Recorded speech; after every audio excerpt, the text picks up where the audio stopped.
All right, welcome back. How are you guys doing today? Doing all right.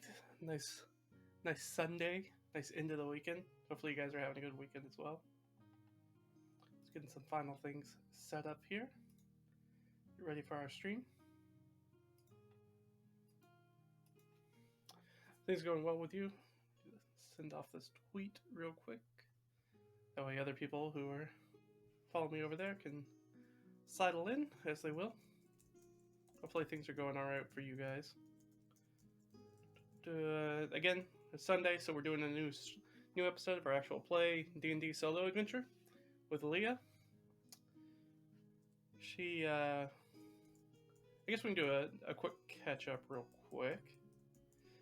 So last time, she decided we had finished everything that we needed to do in Split Valley Oasis, and she made the decision to go ahead and swap over. Actually, I'm going to turn down the background sound just a little bit more. Just a little bit more. Let's go ahead and put that there. So I'm not fighting it quite as much. Actually, I could probably turn myself up a little bit as well. Hopefully that's a little bit better. There we go. Where was I? We finished up basically all the business we needed to do in Split Valley Oasis, which was pretty good. Finally, that's sort of what I would consider probably the prologue of this adventure, because really nothing that we did other than talking to Omer had a lot to do with the actual big plot that we kind of have in front of Lia, which is dealing with Harol's death, which is the librarian at Riverside Conservatory, and figuring out what that has to do with their, research, their previous research that has been discredited. And as she was sort of wrapping up and getting ready to make the journey to Carjuntan, which is going to be the best place for her to figure out any more information about Harol and her research, and of course any more information that they want to get about sort of the corrupted water myrmidon mail or plate mail that we have, the armor. The best source of knowledge to learn anything about that is also going to be in Carjuntan, is also going to be the conservatory. So we kind of have two big reasons to go there. Lia does. And so we asked Ott if she was going to come, and Ott said no, she's going to stay in Split Valley, look for more sort of adventuring guide work. That's a much better place for her to sort of pick up traveling caravans and things like that. So we kind of lost our ongoing sidekick for the moment. So she kind of stepped out of the narrative for right now. But Omer decided to come with us. So Omer's not a very combat-oriented PC. He's just basically a regular guy that has a background with Lia and was part of the previous research team that she was on. So I went ahead and upscaled Omer so he is an official sidekick now. Now, basically just use the commoner stat block in 5th edition, so he is by no means powerful in any way. He's got just as many hit points as Lia. He has some skill training, and I gave him the linguist feat because I felt like that was his sort of, I gave him a +1 in charm as far as his ability goes, because of how we kind of set him up and him doing his sort of fast talking in the beginning with Akari to sort of bring Lia on for the job for the water myrmidon. And so we did that. I gave him persuasion, proficiency, and other proficiencies that make sense, that for the most part pretty much overlap with Lia. So basically this is going to be somebody who's going to be able to give her a lot of help, give her a lot of advantage on those sort of roles, as we're going to find out as they both try to sort of research what's going on with the plate and what's going on with Harol's budges and what happened to him. And what else? Oh, I gave him the linguist feat because I felt like that was probably part of his background, is that he knows more tongues, he knows more languages than most of the other researchers, and that was sort of like his sort of part, is that he was very good at being able to research and decipher different languages, which also gives him the ability to write ciphers, though because of his ability scores, those ciphers aren't super difficult to crack. I think they're like DC 12 to crack because he doesn't have any bonuses to intelligence, which is used for that. So he can write ciphers, he can make them, but they are relatively easily breakable. So we definitely don't want to rely on that, but that does give us at least a little extra barrier for as far as security if they need to, encrypt some of their messages to each other or some of the things that they find because they have no idea what's going on, but they're pretty sure that whatever happened surrounding Harol's supposed death is pretty sketchy, and they're aware of that, and so they're cautious, right? There's a lot of caution that kind of goes into this trip. So they were making the trip, and really the one standout encounters we had is with the sort of fight with the bounty hunters, and Leia had sort of a flashback episode. Didn't go over very well, and we recovered from that, and we finished our journey to Carjuntan. So we'll see if the previous sort of encounter with Imbar and sort of the PTSD, right, post-traumatic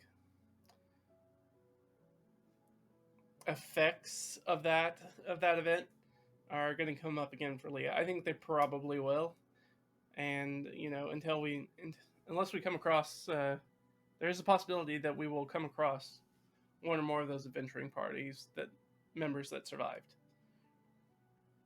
But we reached Carjuntan, and Lia and Omer got a place. They didn't want to stay too close to the conservatory because Lia worked there, studied there, and then worked there for over a decade. So she knows a lot of people. A lot of people know her face. A similar situation for Omer. We haven't really nailed down how long exactly he was working at Riverside, but both of them have been around. Of course, they're a little bit infamous because of their background with the research. So they didn't want to stay too close. So they ended up staying down in the Keys in sort of a hostile situation. And that's sort of where we're picking it up. Now, we're going to pick up in the morning where they're going to come down and they're going to have their breakfast. Remember, they get one meal a day with their stay, and that's going to be breakfast. So they're going to have probably something relatively cheap. This isn't a very high scale place that they're staying, so probably relatively cheap thing, probably like a porridge or oatmeal or something of that nature. A hearty breakfast that's but not a very luxurious breakfast. It's definitely sort of a hearty but very simple kind of fare. And of course, Leia has her teapot, so they'll have some nice tea to go with it for breakfast with her magical teapot. And I think that's probably where we're going to end up picking up things, is them sort of at breakfast trying to figure out what they're going to do. Because one of the issues that we have is just because of the way that the calendar sort of shook out. Their first day here in Carjuntan is the weekend. So Riverside Conservatory is closed. Like, the grounds are closed because it's the weekend. A lot of shops are also closed, but a lot of the sort of market stuff is also open because that's when a lot of people have spare time to kind of go out and do their things, as well as, temples and things of that nature, and weekend kind of fare. So all that stuff's sort of open, but a lot of the stuff that they're looking for, like, probably not open, so they're kind of left to their own devices or to figure out what they're going to do. So I think that we find them, they're probably sitting at a table in sort of the ground floor main room of the inn, sort of eating their oatmeal. I think they start to discuss what they're going to do with the day, pretty much. Like, that's going to be their first thing that they're going to try to get out. Before we jump into it, I do want to remind people that sort of the goal that we're going for right now, as far as Twitch is concerned, is that we are looking to get more followers. So if you are enjoying this and you enjoy it as we go forward, and this is fun, and you want to keep up with everything, becoming a follower is the easiest way to get notifications when we stream. Of course, we stream every Sunday during this time. That's how we've been doing it as far as the solo play goes. We've also been doing impromptu streams during the week.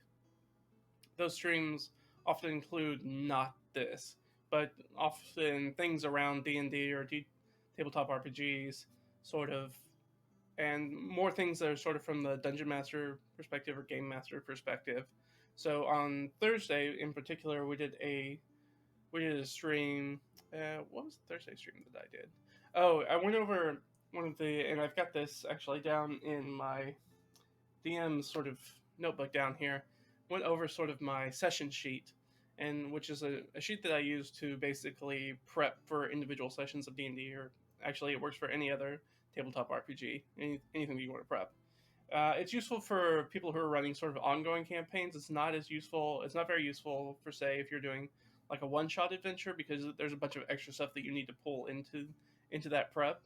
So this prep sheet is specifically, and it has basically 7 simple steps in it, and that's sort of the prep process I go through. So if you're interested in that, the best way again to get notifications when I'm going live, especially during the week, because it's kind of, there's not a set schedule. Best way to do that is to become a follower, and you'll get that. You can also follow me over on Twitter. I try to make a notification every time that I go live. I'm probably about, I don't know, 85, 90% successful with that. And it's one of the things that I have to remember when I'm doing it. Also, if you miss that stream, it's actually live up on YouTube right now, and you can find all that stuff down below. So if you want to catch up on that, or you want to catch up with this is episode 9, so the 8 previous episodes of this adventure, if you want to figure out what's going on with Lia, and why, and you want to find out the stuff that's happened, what happened with Split Valley Oasis, why they have this corrupted Myrmidon plate armor, all that good stuff. You can go back and watch those. They're all recorded in there up on YouTube.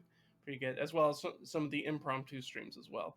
So if you're looking for more of that sort of dungeon master, game master side of like prep and talking about sort of the craft of running games, then we have a bunch of that over there as well. So that's sort of the big stuff that we need to get out of the way. Of course, thank you for tuning in, and let's go ahead and jump into it. Let me pull this up so you guys can see what I'm seeing. So I'm going to pull this up. There we go. All right. So one thing I do, and actually I'm going to go ahead and switch this over. So I'm actually going to turn off the music. So I did find this very nice sort of like town ambiance sort of playlist that we're going to use. Now I do want to mention that this is a copyrighted work, but our provider down here just asked that if we're going to use these in the stream or podcast or anything like that, like we're doing here, we give him a little shout out. So this is Sword Coast Soundscapes on YouTube. You can pick it up. This one is the D&D ambiance for town square daytime. It's a pretty good mix. I kind of like it. It's got a lot of sort of like background chatter, things being moved around. Kind of gives a little bit of immersion. The only thing that I'd say as far as scaling that I don't like as much as maybe some others that I looked at is that this one goes a little bit heavy with the bird sounds, which makes sense, I think, for a smaller village where there's a lot more nature, but in sort of Carjunton where we have sort of a larger city, there's not going to be as much sort of like interposed nature, so I think that the bird sounds are a little bit hotter than I'd like for doing a cityscape, but this is the one I came across, and I liked everything else about it except sort of that one little thing. So that's the one we're going to use. So again, if you're looking for stuff to run in your own sessions or your own streams, check this out. It's pretty good. So let's go ahead and boot this up so you guys can hear it. There you go. All right, perfect. So yeah, we're starting up. They are eating their breakfast and discussing kind of what they're going to go for the day. So I think the first thing they want to figure out is, they know it's the weekend. They know conservatory's sort of closed. I mean, there's still people on the premises, but it's pretty much, in general, kind of closed to the public.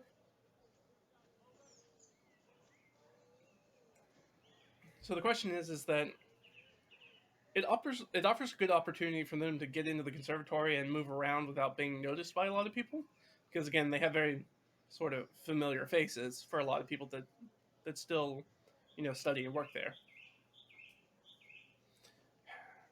So it's a good time to get in. The problem is that can they get in? Because they're either going to have to break in, right? They're either going to have to sneak in some way, or they need someone that they know who's still in good standing at the university, which is basically none of the people that were on their previous research team, who's going to be helpful enough to kind of leverage to get them access. Or they can try to get somebody to help with the Myrmidon plate, and they can maybe try to get somebody in town who knows a little bit more about that rather than somebody at the conservatory, proper. Problem is, it's a weekend, so a lot of shops are closed, especially sort of specialty shops that aren't sort of open like many market things are to sort of general public needs, like daily kind of needs that people have. And I don't think that they want to try to sneak into the conservatory with the plate armor. I don't foresee that going very well with the two of them trying to smuggle in, 50 plus pounds of gear and probably what's in a big noisy sack. And nobody can wear it. Neither of them can wear it very proficiently. So I think they kind of discuss these things, and they'd like to get into the conservatory right now. It's opportune time. Fewer people there. They're going to have good access. They know where they need to go. They're both intimately familiar with the conservatory and its layout and where things are. So it's not like they need to find things or get a map of the place or anything like that. They just need to get in there and be able to move around without really getting noticed.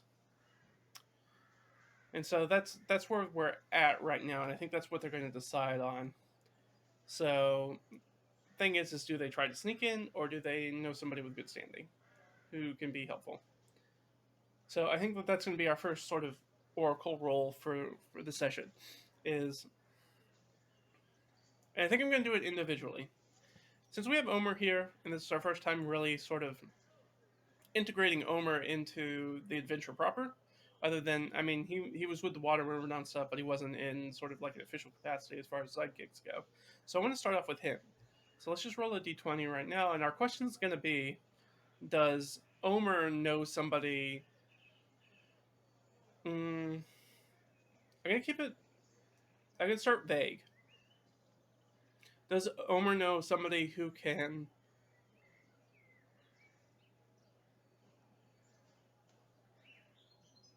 I think does Omer know somebody who can help with either one of these issues?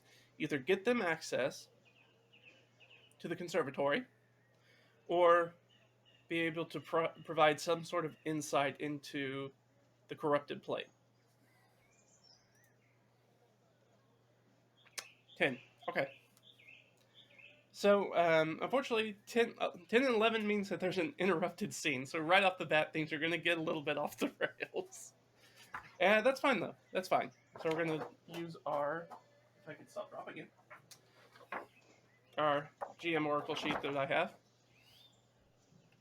So we have an interrupted scene. So we need a subject and an object. Let's roll another d20. Get what that is. Alright, we got a 9. Alright, so some sort of information or technology, but it's ordinary, it's not extraordinary, so probably not magical. So he knows some sort of information or technology that would be helpful for this. Sorry, this is an interrupt scene.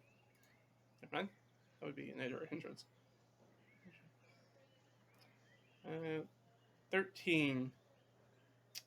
Which is lose faith or morale.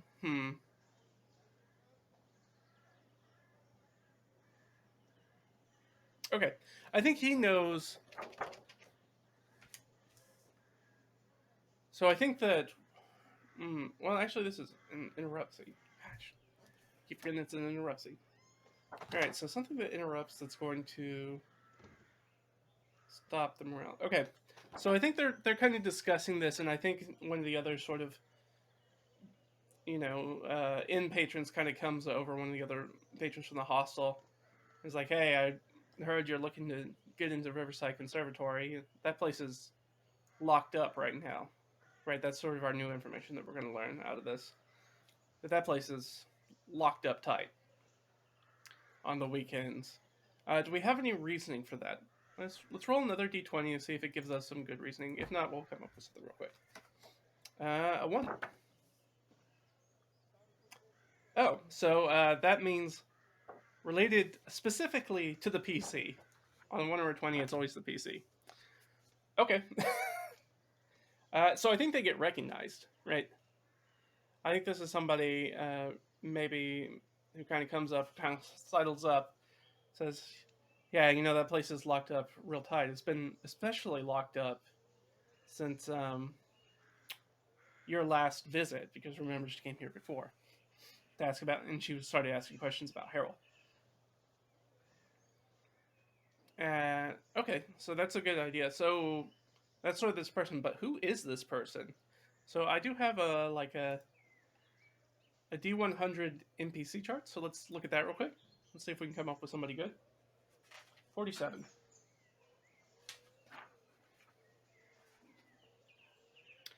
All right, for 47, I don't know if that's gonna work.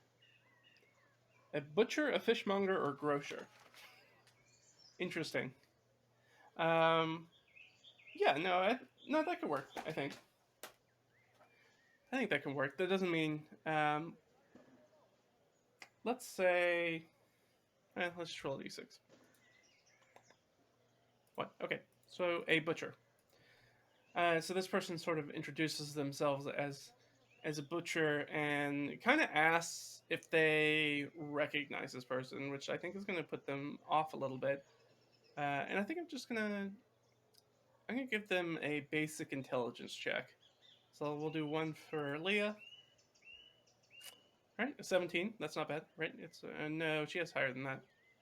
Sorry about that. She has a yeah, that's an 18. 18 for Leah, so probably, and for Omer. No, Omer's got no clue who this person is. We'll roll the DC, but I'm pretty sure that she's gonna make it. Oh yeah, she does. Omer actually just barely missed it.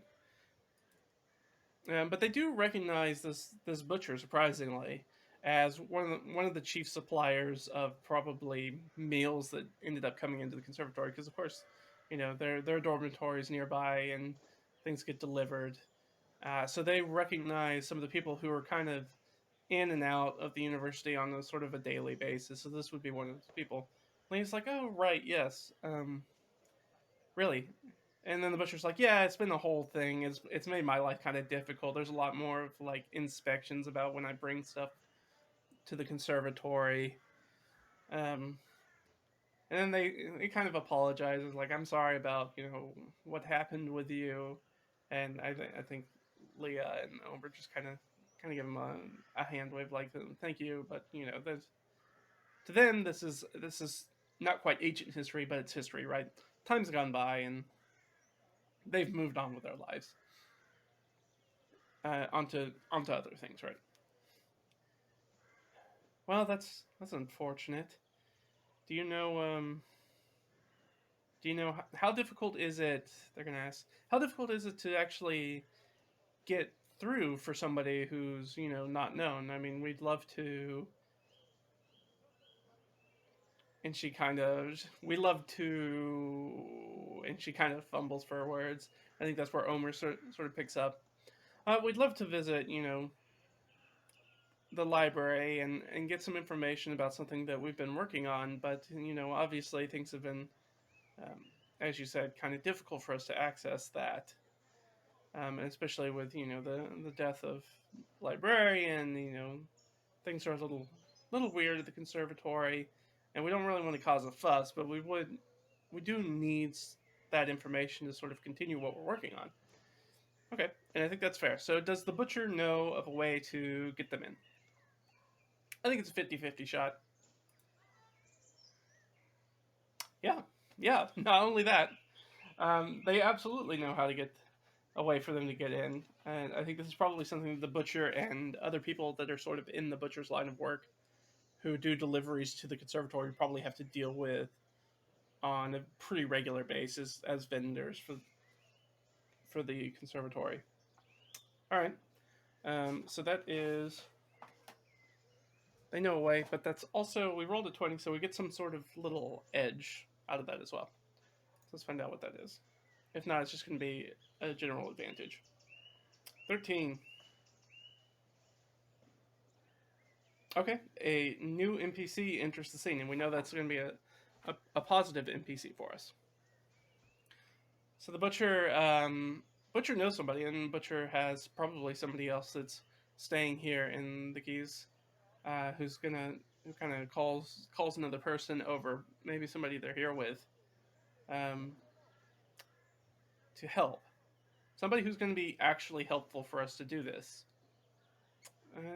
But I don't know who this person is, so let's see if we can get another good NPC out of this. All right, 58.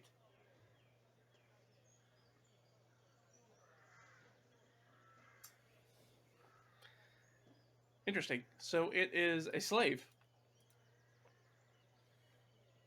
Probably the butcher's slave, actually. It was sort of their servant that kind of helps them out with things and sort of calls their servant over. And kind of talks with them a little bit. It's like, well, if you just want to get in, that's fine. I could have you, masquerade as helpers for me when I make a delivery. If you guys, do, don't mind. I mean, obviously, I'm gonna take a risk doing that, so some sort of remuneration would be nice. But I'm willing to sort of bring you guys in, if you're comfortable pretending to be my servants to at least get you in through the door, and then you guys can you'll have some time while we're unloading a shipment for the conservatory into their stock. All right, do they agree with that? I think they'll probably agree with it. That's probably the best chance that they have. They don't really need to. That'll at least get them in the door. Now, once they get in the door, they can't wander around like slaves, like servants, private servants around the grounds. So they're gonna have to figure out some way to change up their appearance or blend in once they get inside. But that at least gives them a gateway in. So I guess the big question is the butcher making a delivery today? Now it's the weekend, so I think that's unlikely. So I'm going to give it a -3, and we're gonna roll the oracle with a -3. All right. So that's a 3. That's definitely a no. So I'm going to guess that they're going to do. We'll just say that you have basically the day. So the way that our calendar works in this world is there's one weekend day a week. The weeks are a little bit shorter because the weeks are only 6 days, right? Six. 6 days. Well, I mean, I can just go check, right? Or 5 days. Yeah. So, so they're 5 days. The weeks are 5 days, and the last day of every week is a weekend day. So they're not making any deliveries today, but they're going to make a delivery tomorrow. That's why they're in town. So they're more of a meat. They probably work for some sort of like abattoir kind of thing. So a slaughterhouse, and then they bring, what the conservatory needs to make, their school lunches or whatever, um, for the premises and for the faculty and all the students. So they'll bring that in. They're going to bring that in tomorrow. So they basically have a day to play with, and for them to kind of set up a plan. I think they're gracious. They probably discuss a price. Ooh, okay. So now we need to set a price. So what I'm going to do, I'm going to roll basically on what would be our treasure to kind of determine a value that's kind of appropriate for their level. And then we'll kind of use that, and then there'll be a little bit of bartering, I think. All right, so the first thing we want to do is we want a die roll, and that's a d20. Let's roll a d20. 9. All right, so 9 is okay. So that's going to be a d20, and we need a. Oh, sorry, it's going to be silver pieces. So it's going to be a d10 silver pieces. So for both of them, so we'll roll 2, which is pretty cheap considering. All right. So basically, he's going to charge them a gold. That seems basic, and he's going to charge them a gold, and they actually have to help with the with the like actual work that he's doing. So he doesn't have to hire any extra help to help him with this. It's just going to be the butcher, their servant, and then the two of them, Lia and Omer. So they do have to provide the service. They do actually have to move this stuff around, and move the meat and carcasses in, and then they'll be free to do that and pay gold, please. Um, I think that considering Leah's position, and the fact we already rolled such a low price, I don't think she's even going to barter it. I think she's going to be like, "Yep, sounds good." I don't think she wants to spook this guy. I said guy, this person, spook the butcher into having second thoughts about this, because they're already going to have basically 24 hours to kind of noodle on it, and maybe they'll decide that they don't want to do it, and they'll get cold feet at the last second and pull out from the deal. But she's going to go ahead and pay the gold, so let's go ahead and do that. So Lee's going to go ahead and pay the gold, because again, they've got a little bit of walking around money, so they're going to do that. So now they have to figure out what they've got to do today is figure out the rest of the plan, basically. Okay, so they've got to weigh in.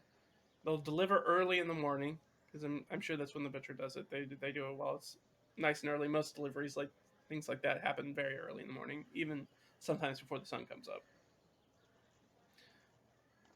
So they're going to need a couple sets of clothes. They're going to need some sort of servant-like clothes, because the clothes that they wear are probably a little bit finer than what a basic servant would wear. So they're going to need some new clothes for that.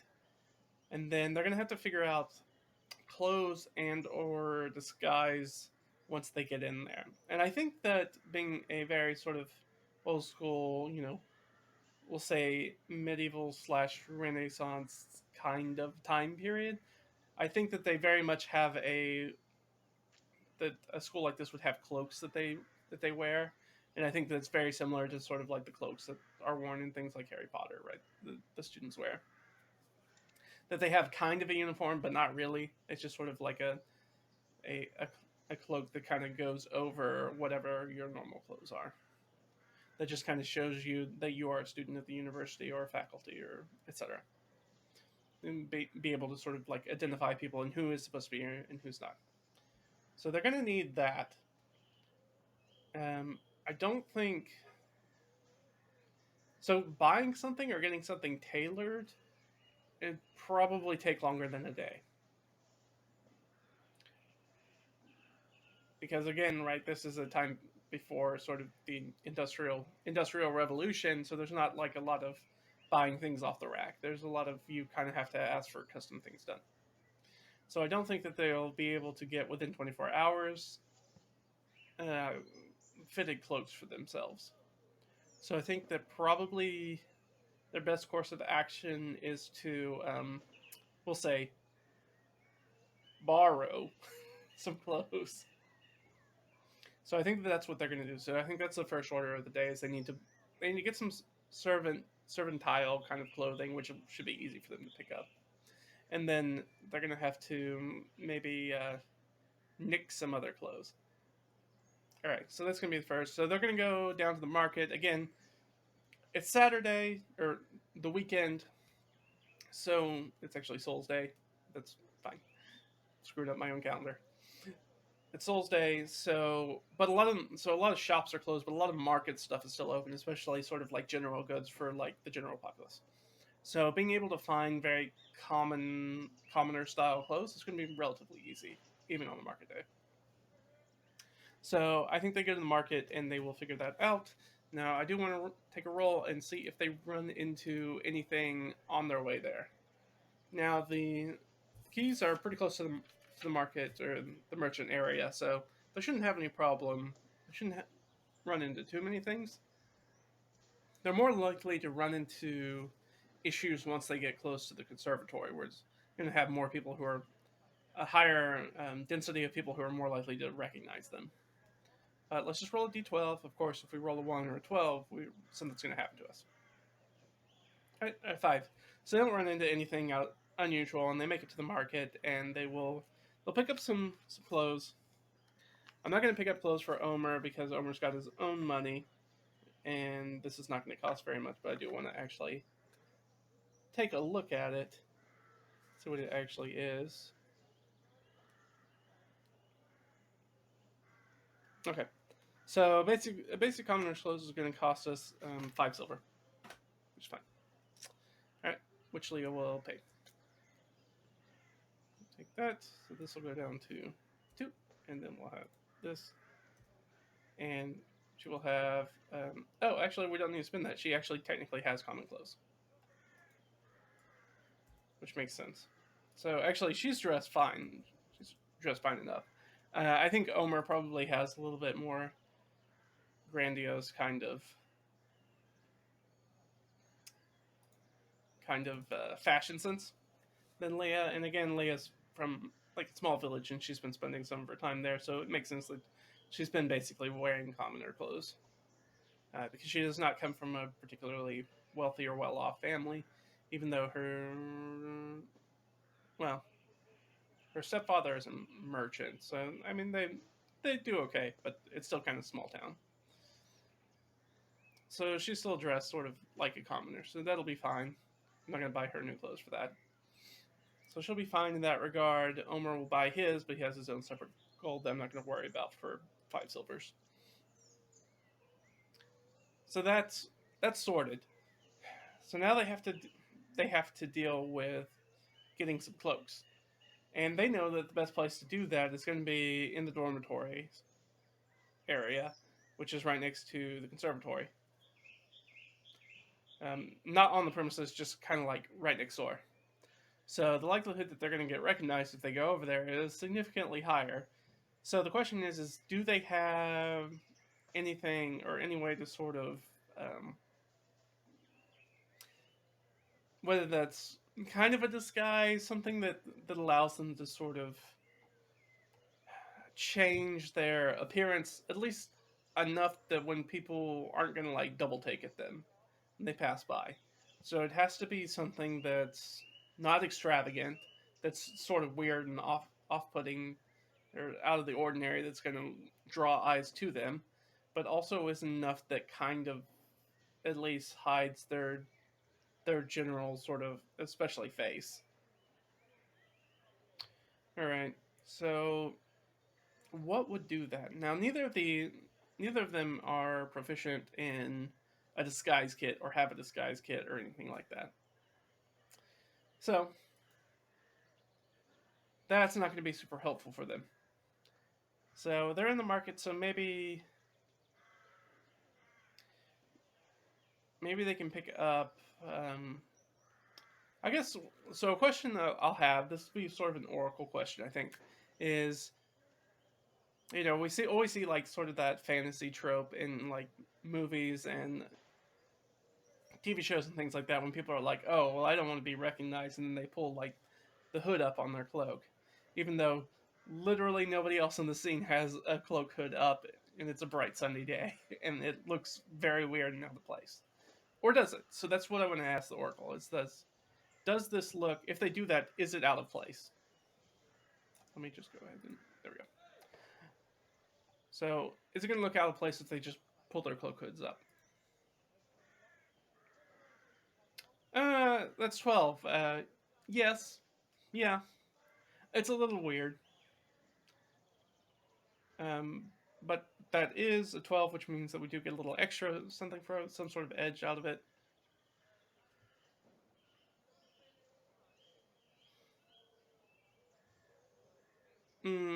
Alright, so 9 is receive news of an off-screen progress or setback.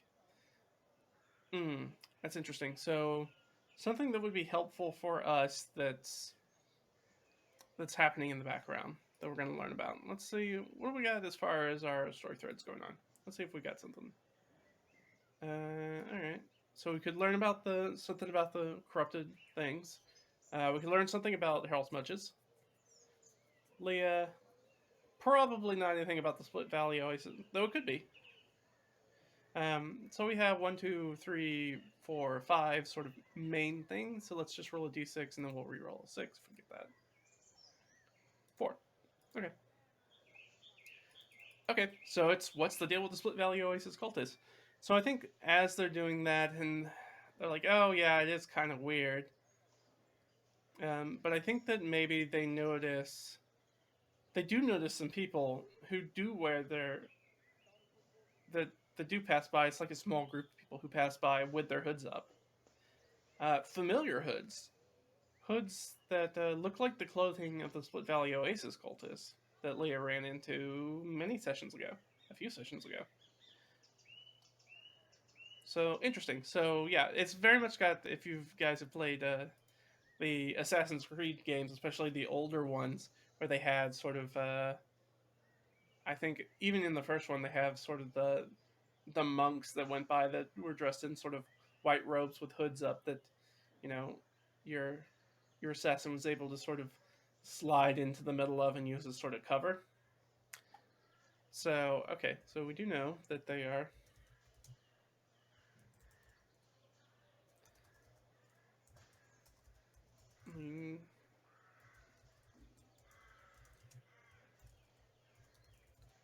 So this cult is also in Carjunton. So we're going to add that.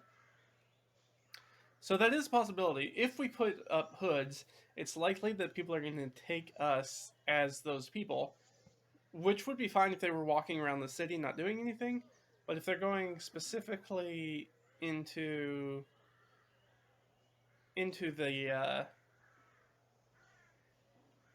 the conservatory, that they would probably get some questions about that. But I think maybe if they wore it, so the answer is yes, it looks weird, but it looks weird because it makes them look like a very specific type of person. So I think that maybe they could put up their hoods and they could use that at least cover enough to get close to the dormitories, which again are not on the conservatory proper.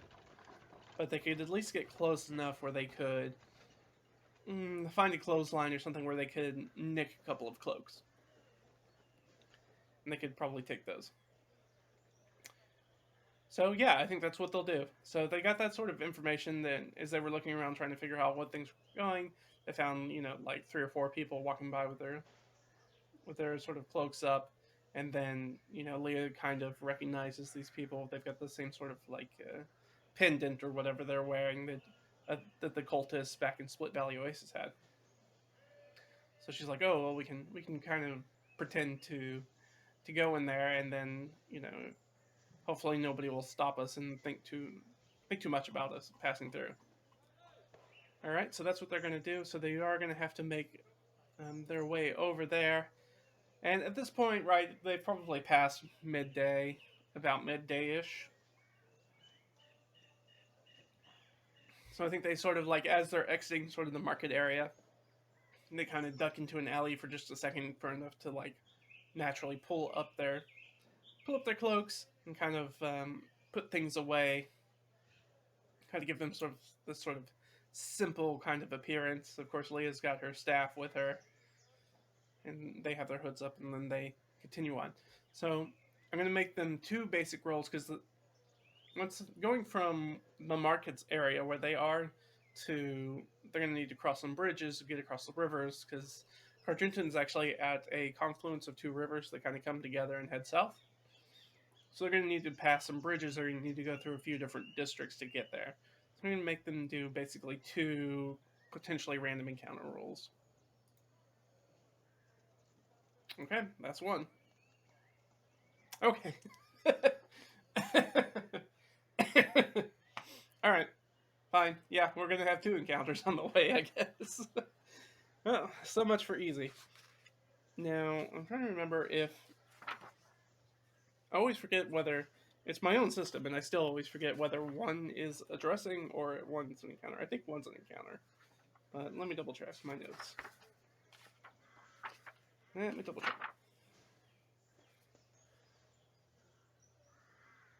Okay, good. So 12's addressing. That's good. That's actually good for us. That means that it's not going to be a very serious encounter. You're going to be sort of minor encounters. All right, so I use a. Let's roll. So this is actually a 2d20 table. And I kind of choose whichever one I want because sometimes they're a little weird. And 13. Yeah, so we'll use 13. So they're kind of traveling around, and as they're going through, of course, it's, getting into the afternoon now, so they're coming across. And as they're going by, somebody out of a second story window starts tossing some refuse and maybe a chamber pot out the window into the street. I'm going to give both these guys dex saves to kind of avoid that. So the d20 on the left will be Lia, and then the one on the right is going to be Omer. All right, so Lia got out of the way. Ooh, Omer probably not. I don't think this DC. They both lived in the city for a while, so I think they kind of understand what to look for. So I'm going to set the DC pretty low, but I don't think it's going to be as low as 5. Nope, that's one too many. No, it's not.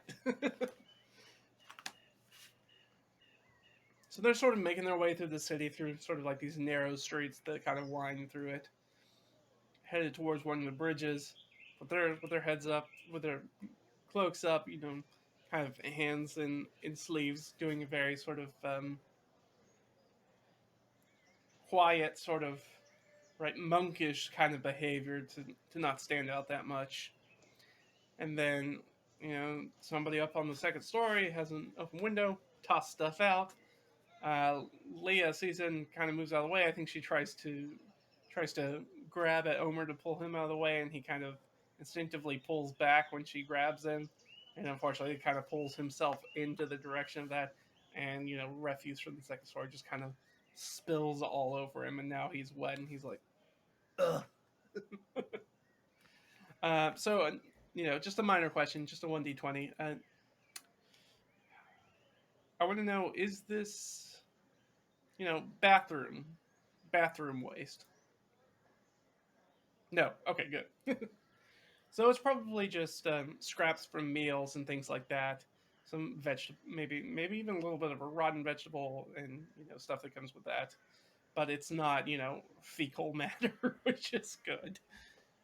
So it's pretty nasty. And then Leah kind of helps him kind of knock all the stuff off. I mean, I think that his cloak's still a little bit wet, and probably doesn't smell super great, but doesn't smell like it doesn't smell like poop or urine, which is really good. And then they will continue on. And then, of course, we had another little interaction that's going to kind of come up. We'll do our 2d20 again. 9 and 11.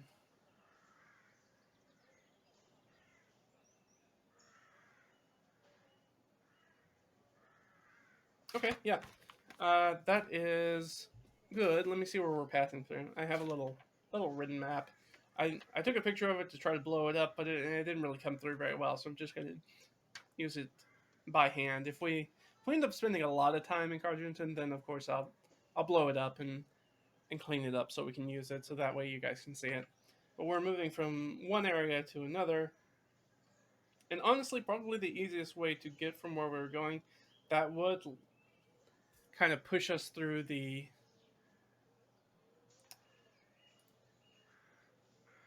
government district, which is let's go down to Carjunton. Up, and we're gonna come across. Now the question is, are they cheering or jeering? So that's what I rolled. Is somebody is cheering or jeering for a VIP personage? So let's see. If it's high, they'll be cheering. Okay.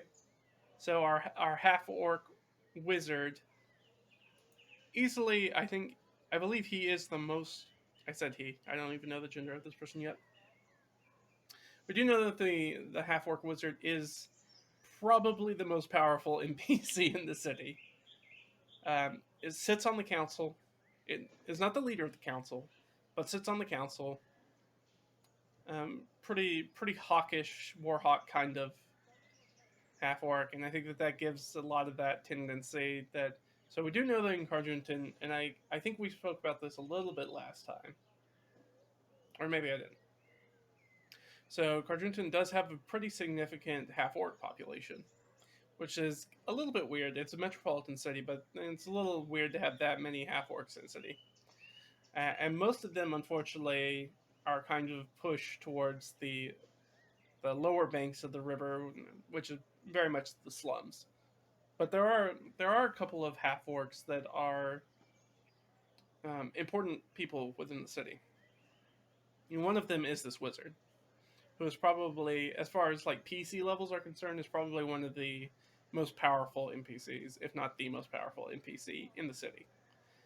And they're getting jeered at as they're sort of walking down the street by some of the other people that are sort of in the district. I I'm just gonna guess that it's primarily racially slur motivated. Again, sort of half orcs are kind of sequestered for the most part, off in their own sort of like slum town. So things, as far as the city's concerned,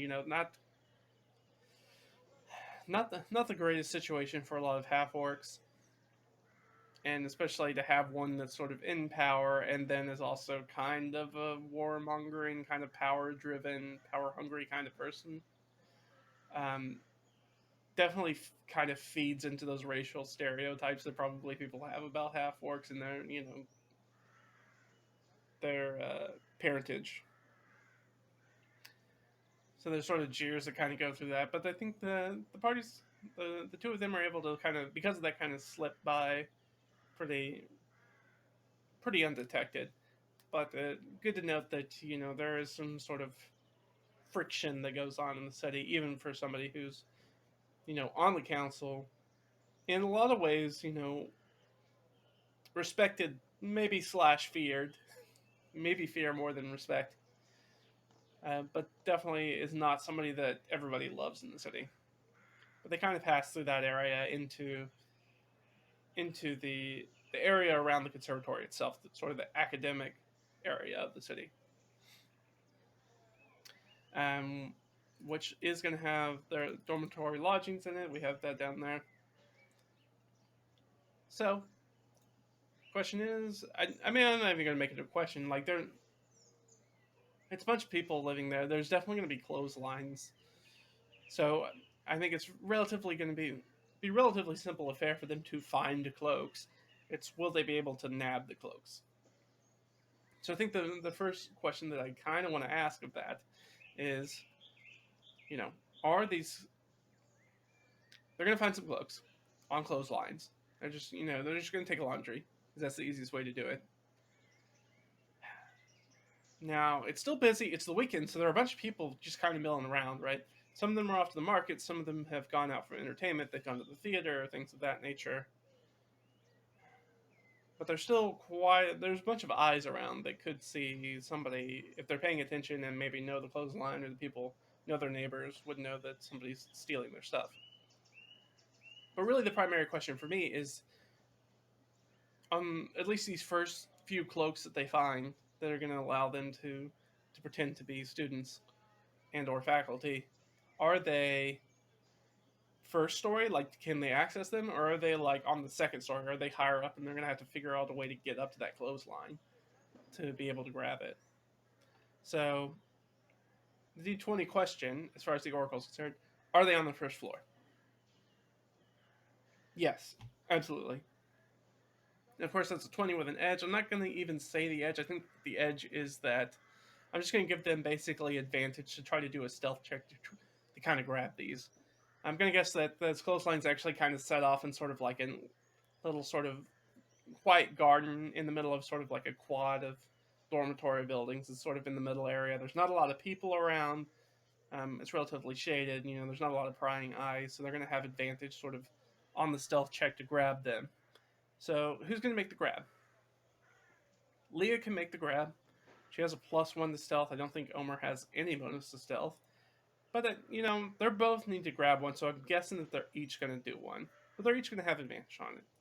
So let's do Lia's first. She's going to make a grab for a cloak. All right, she rolled an 11. It's not super great. Okay, and for Omer. Okay, Omer got a 13. That's a little bit better. Let's find out what the DC is. Oh no, that's not good. All right, the DC is 19, unfortunately. So they did not do great. Or they thought they were doing fine. They thought they were doing fine. And then somebody's going to interrupt them while they're grabbing things off the line in this sort of back garden area. Um, so I think I'm just going to we're going to use our NPC 1D100 NPC table again to see kind of who ends up coming across them. Because they're both going to get caught is the thing.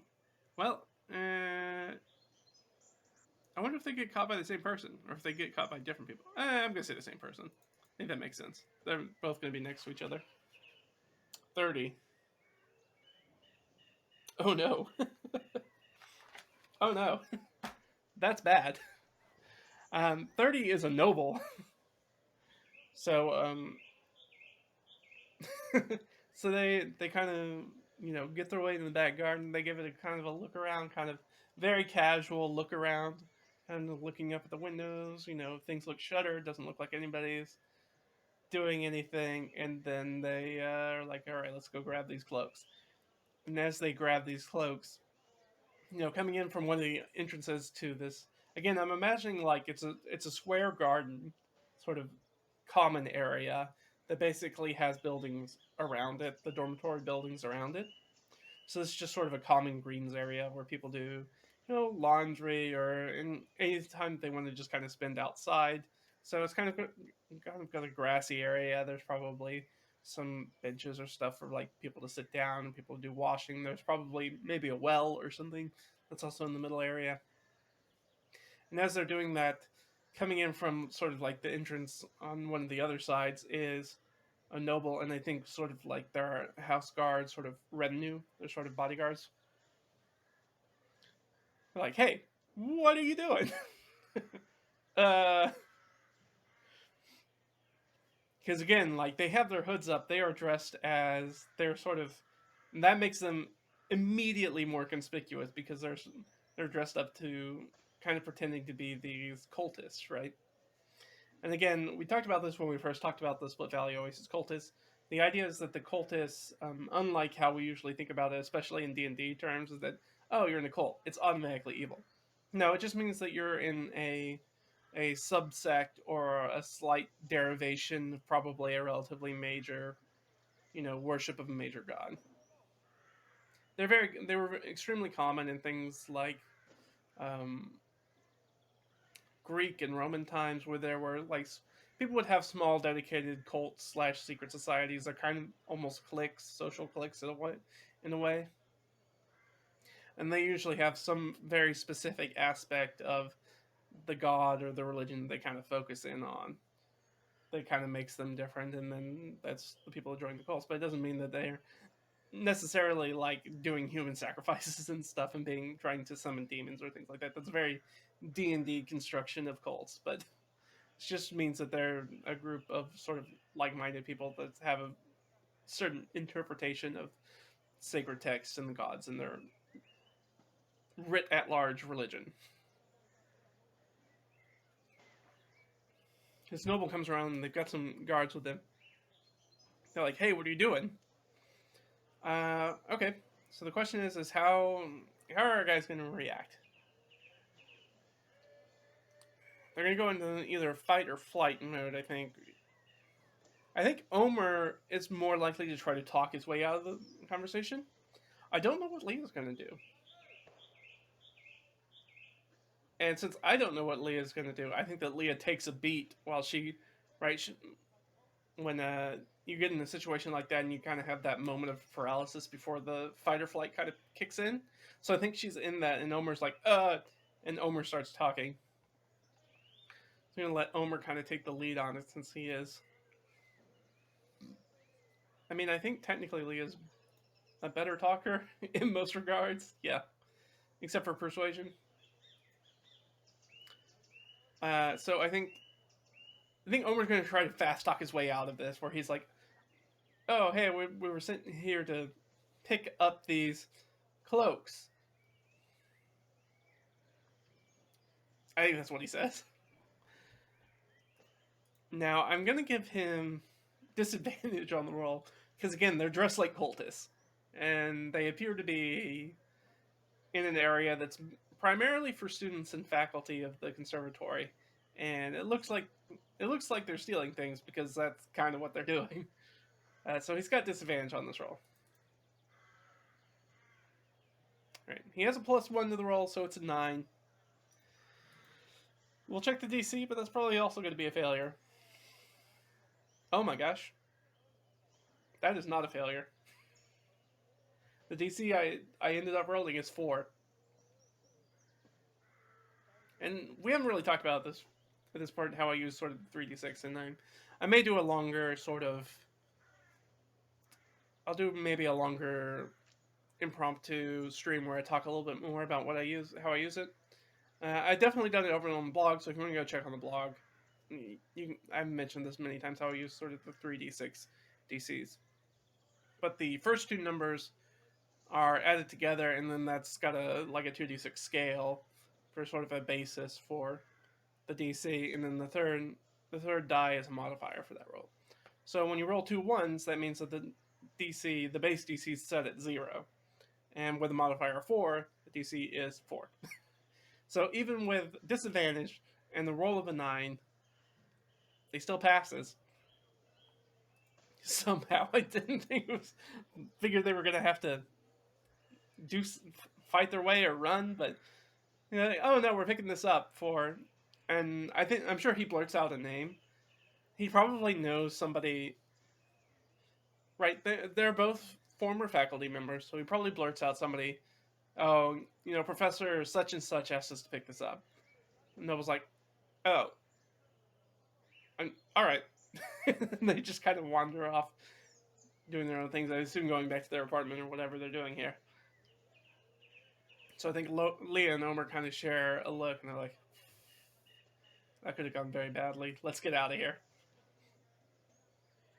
Now, the question is I'm going to ask, I'm just going to give him a basic perception check.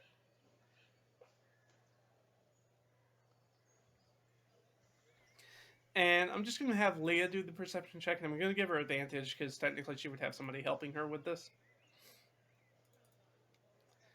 Trying to figure out if they... not rolling well. That's a whopping 9 as well.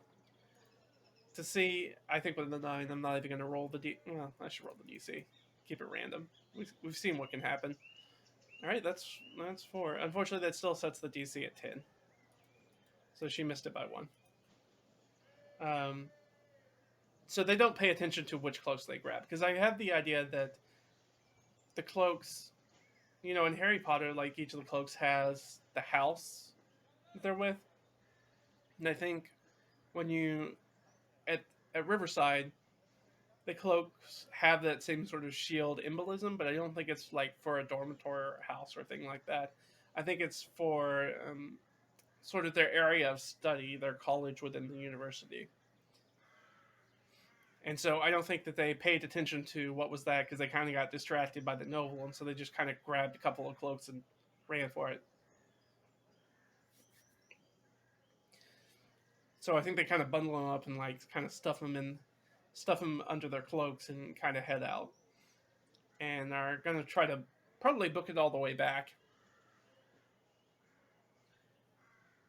I think they're, at this point, it's going to be in the afternoon. I think they're probably just going to book it back to the inn. Unless there's some reason.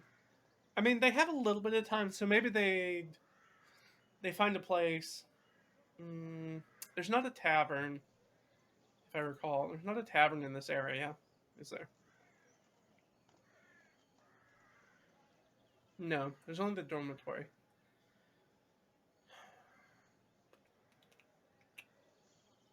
I'm trying to think of where they might go, where they would talk to... Because they've got a little bit of daylight left, and I think that they would utilize that time to... They've gotten the cloaks, and that's really what they need to get in there. get in and at least give them the ability to walk around. Well, no, they still need to pick up something that's gonna hide their faces once they get in, because obviously they can't dress like cultists once they're in. All right. I think that they.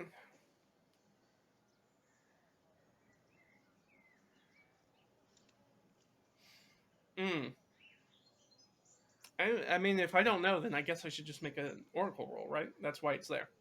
Do they know of a way, like whether it's a hat or like a face covering or head covering or something that they could wear? Because none of them are trained in makeup in any way. To sort of obscure their features without it drawing extra attention. Let's see if they know anything about that. Of course, but the oracle rolls have really gotten me through today.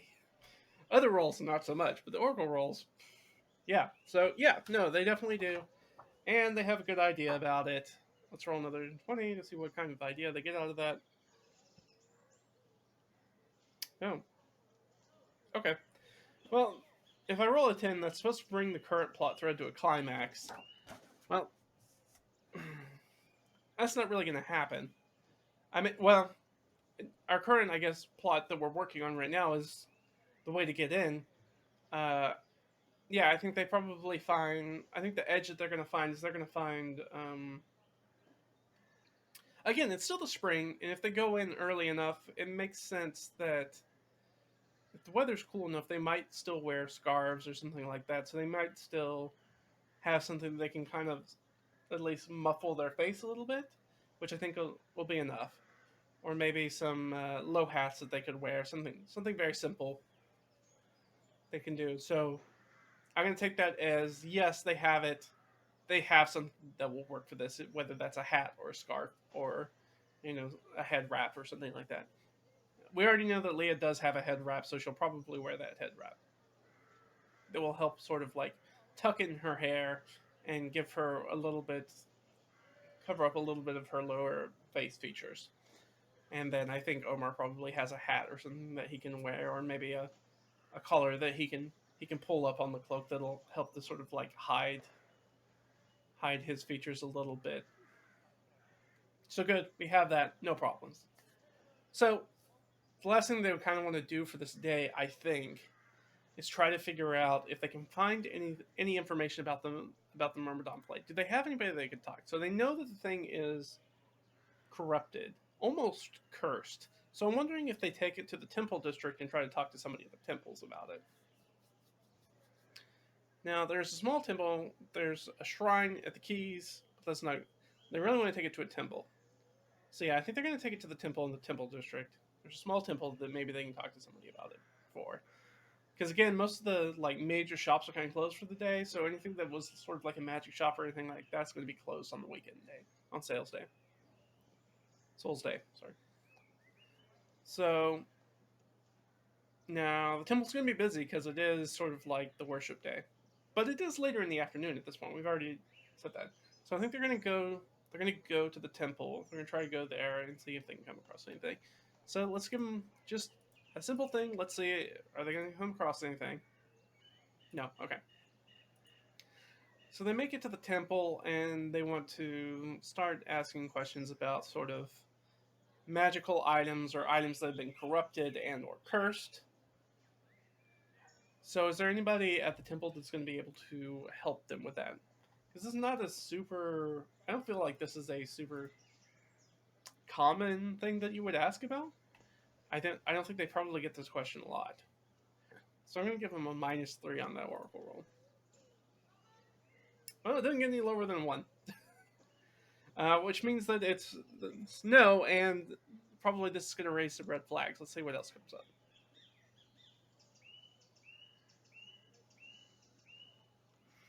Okay, so 2 is an ally or friend or a rival or enemy suddenly enters or exits. All right, well, so we can either have Omer exit, or we can have, who do we got in our NPC list? Might have somebody who kind of shows up who might make more sense.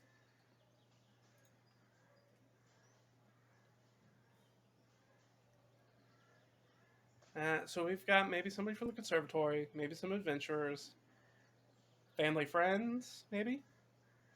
Yeah, I don't think anybody's going to show up from Split Valley Oasis. So let's roll a d3 to kind of give us an area of which ones. So 1, 2, 3, 4, 5, 6. We go with the first one there. So accidentally roll 2. So something from the middle. So adventurers. Well, we know it's not going to be Ott because Ott didn't come with us. So it could be Imbar, or it could be the person from the Bounty Hunter Guild that we talked to last time. They said, "Hey, when you come by the city, look us up."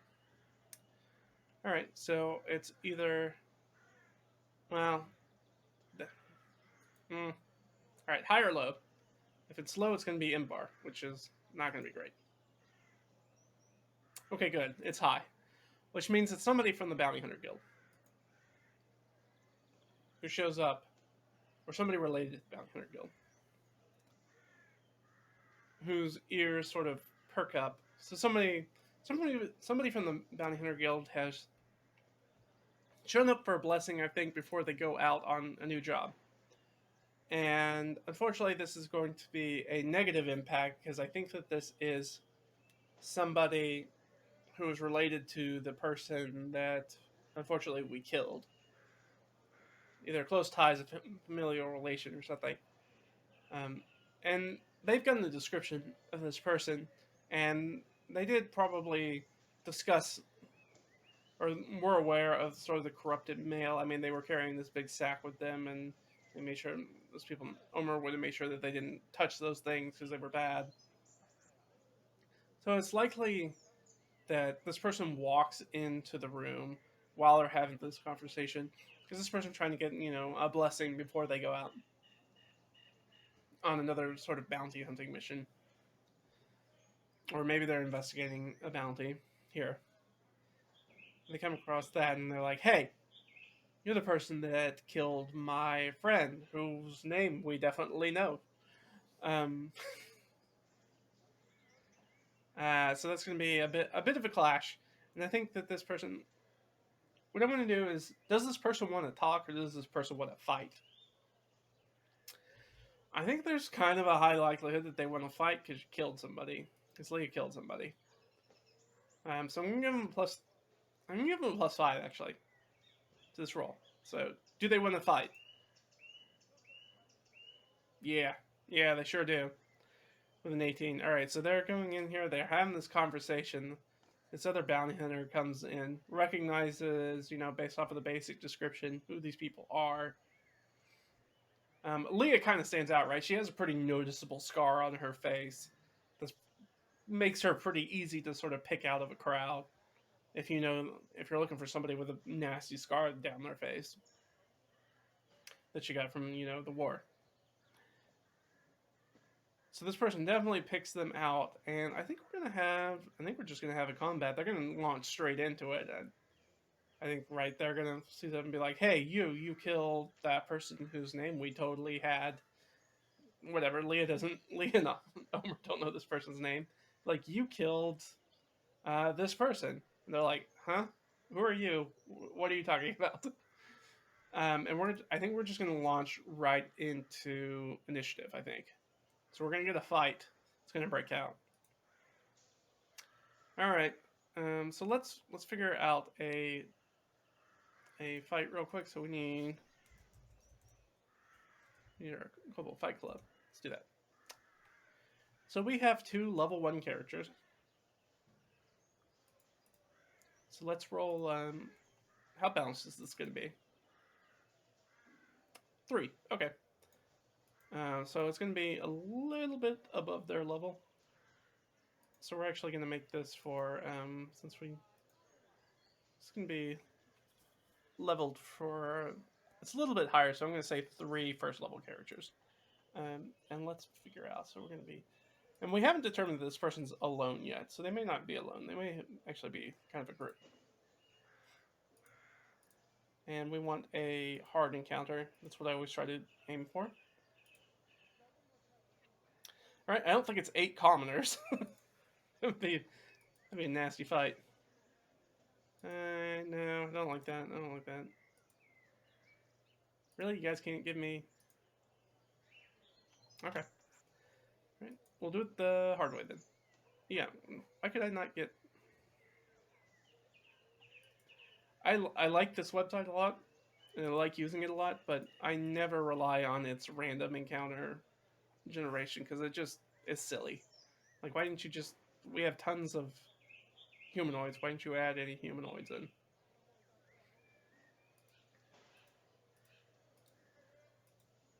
Okay, wow, that's a lot. I think that's going to sway too much, so let's go from an eighth to a quarter. Let's see. Well, we could technically use a goblin. A goblin would be all right. Anything else that kind of comes up? We could use a hobgoblin. Hobgoblin would be good.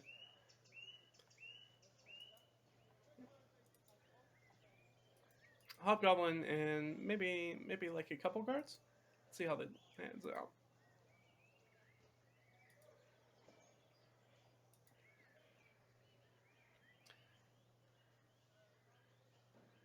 Maybe like a guard. Well, this person came to a church, so let's go ahead and say cultist. Even though I don't think that makes any difference. I don't think they actually cast any spells. And maybe a couple commoners. Yeah. All right, so it's a 4-on-2 fight. This wipes out pretty good.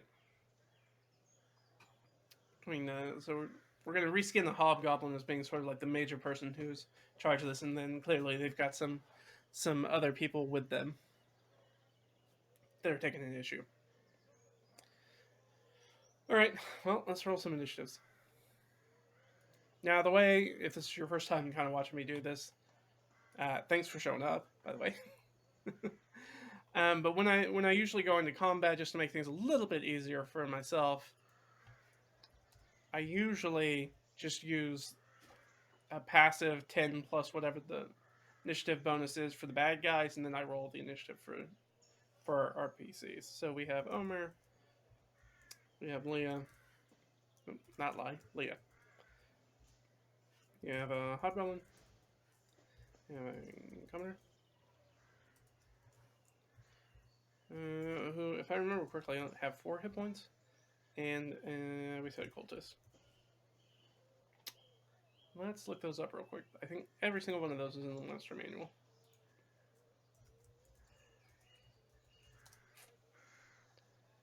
Alright, let's go back.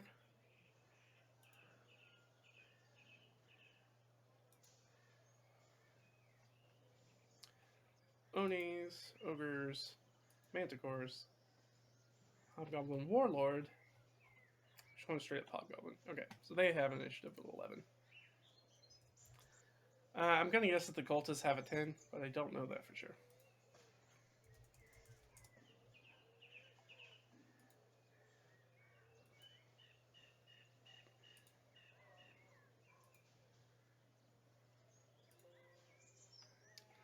Alright, they also go on 11. Alright, and then I know the commoners just go on 10. Right. They have 9 hit points, I forget to see how many hobgoblins have. That's alright, we'll find out when they hit them. Alright, so let's figure out Lia and Omer's rolls for initiative real quick. Oh, alright, well, they get the drop on them.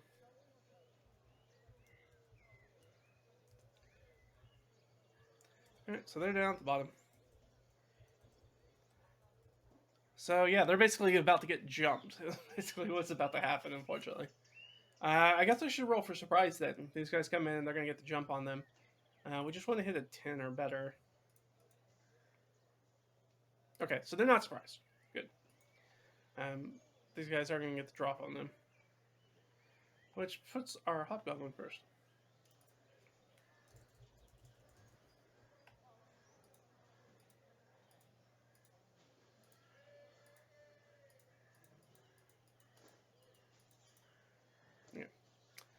Oh, they have 11 hit points.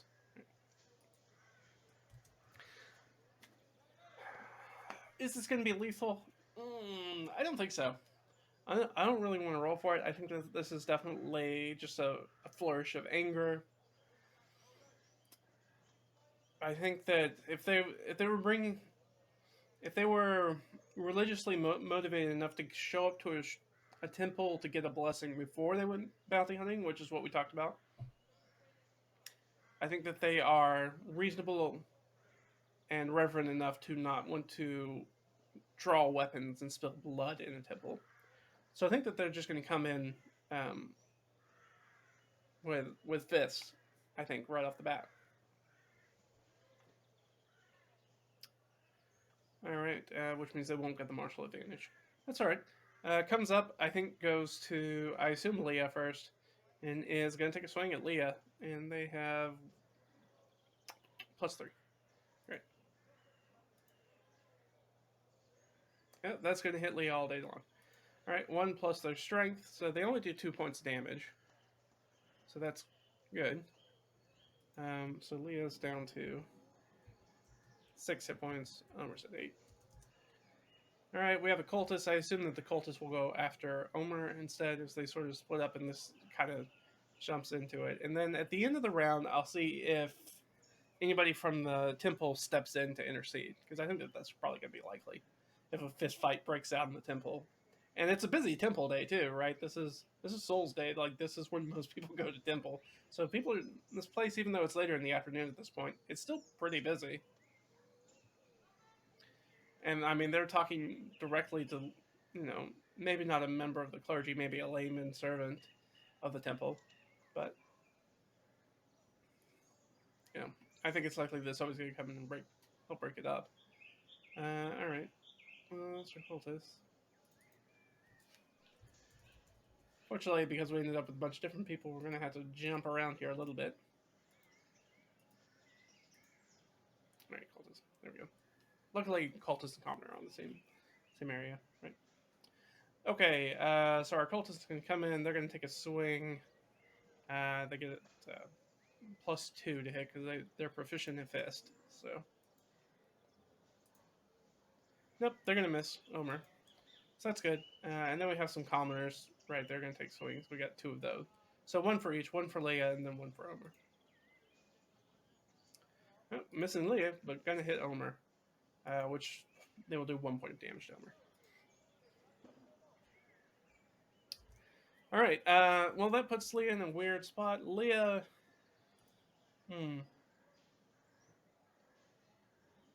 Is Lia going to take a swing back? I mean, this person just kind of came up and assaulted her. And she's kind of confused. I mean, saying that, they killed somebody, or that specifically she killed somebody. And I'm not sure if she knows what they're talking about. She does have her staff with her, and then this person came in and, kind of came at her from behind, I think. So I think, especially kind of given what happened with the last fight she was in, she's probably still a bit on the edge with combat. She's still probably pretty freaked out about combat. So I think she'll take a swing with the staff. I mean, she's got it in her hand already. So I think she'll take a swing. Well, 18 on the die is going to hit all day. For minimum damage. For 2 points damage. The Hobgoblin.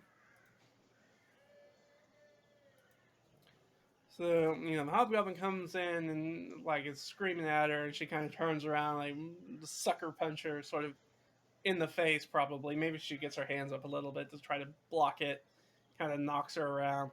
And then she turns around and just tries to crack this person with her staff. They move out of most of it, and she only, kind of clips their probably shoulder or something while she's trying to swing at their head. And then it's Omer. So Omer, like we talked about, doesn't really have any combat experience. Not really. I think probably the last fight he was in is probably the first time he was in a fight, and he wasn't even in that fight. He wasn't really in the Myrmidon fight either. He's definitely not, and now he is certainly being assaulted by 2 people, 2-on-1. So I'm going to give him a charisma check. And though we're using 5e, I am going to do sort of an old school roll under. So I'm going to roll a d20. He needs to roll his charisma score or lower, which is 12, to keep his cool. If not, he's not going to keep his cool. And then we'll figure out whether he runs away or whether he pulls a weapon. Okay, rolled under, so he keeps his cool. at least for the moment. So he keeps his cool for the moment. He's got this, one person on him. Okay, who's going to attack? So we have a bunch of target. It's a target-rich environment for them because they're outnumbered 2-1.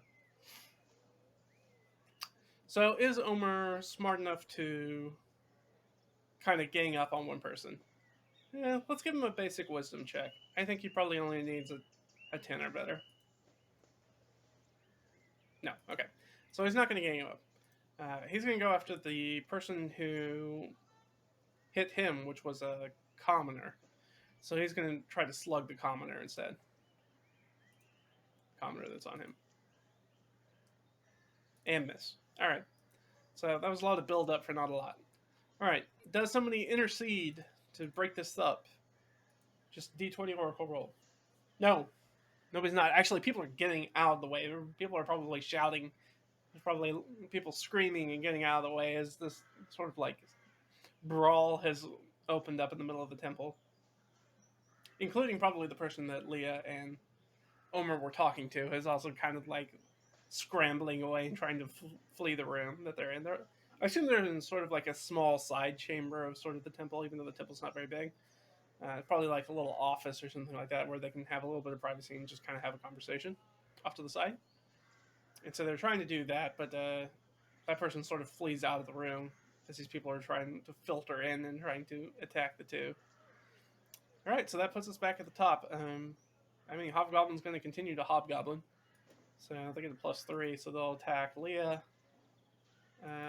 14, which just hits. Alright, and they do another, I think, 2 points of damage, right? Yeah. They do another 2 points of damage, so Lia's down to half. The cultist will attack Omer.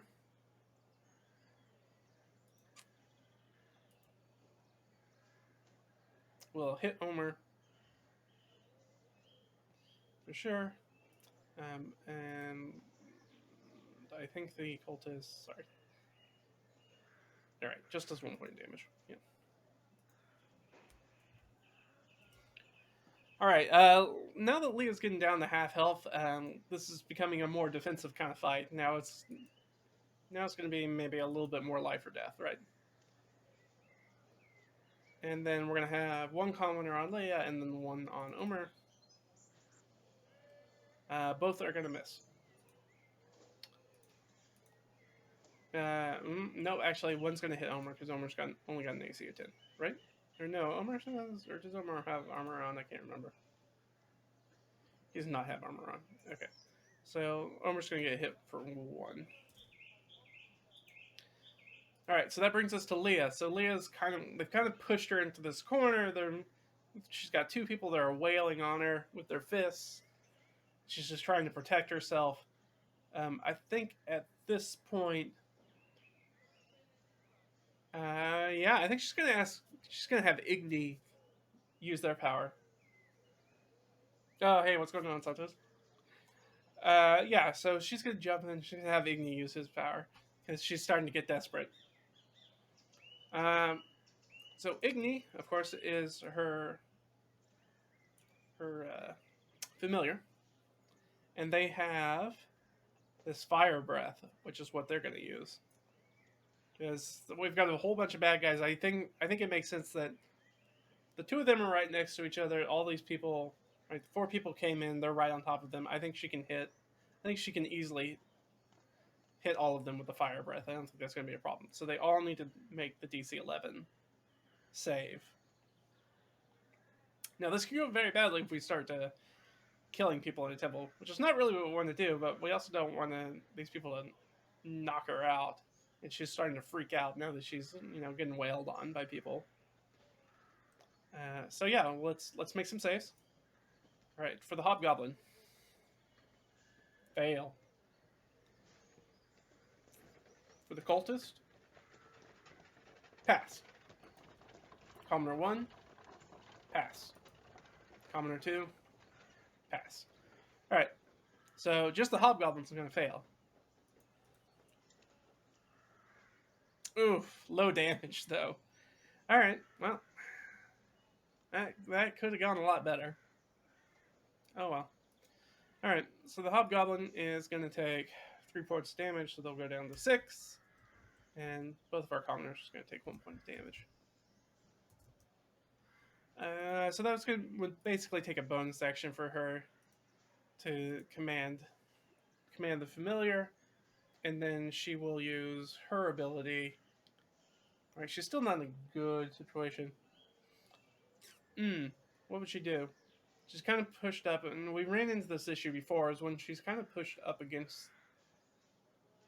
into a corner, she doesn't really have a good, like, melee kind of spell. So I think she is...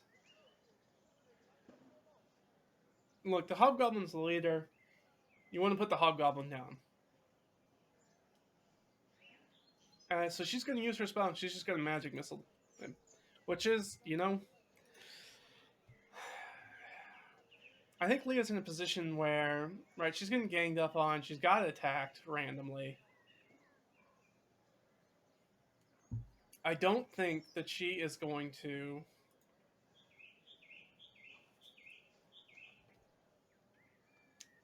Even if she could non-lethal magic missile, which I'm not sure how she would do other than try not to hit them in the face, maybe.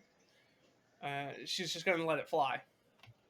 So, almost guaranteed this will probably just straight up kill the Hobgoblin. Actually, it's impossible for it not to kill the Hobgoblin now that I think about it. Because each missile does at least 2 damage. That being the case, I think what she does instead is she's going to split it. I think she's going to do 2 on the Hobgoblin and 1 on the commoner that's on top of her. So let's do the Hobgoblin first.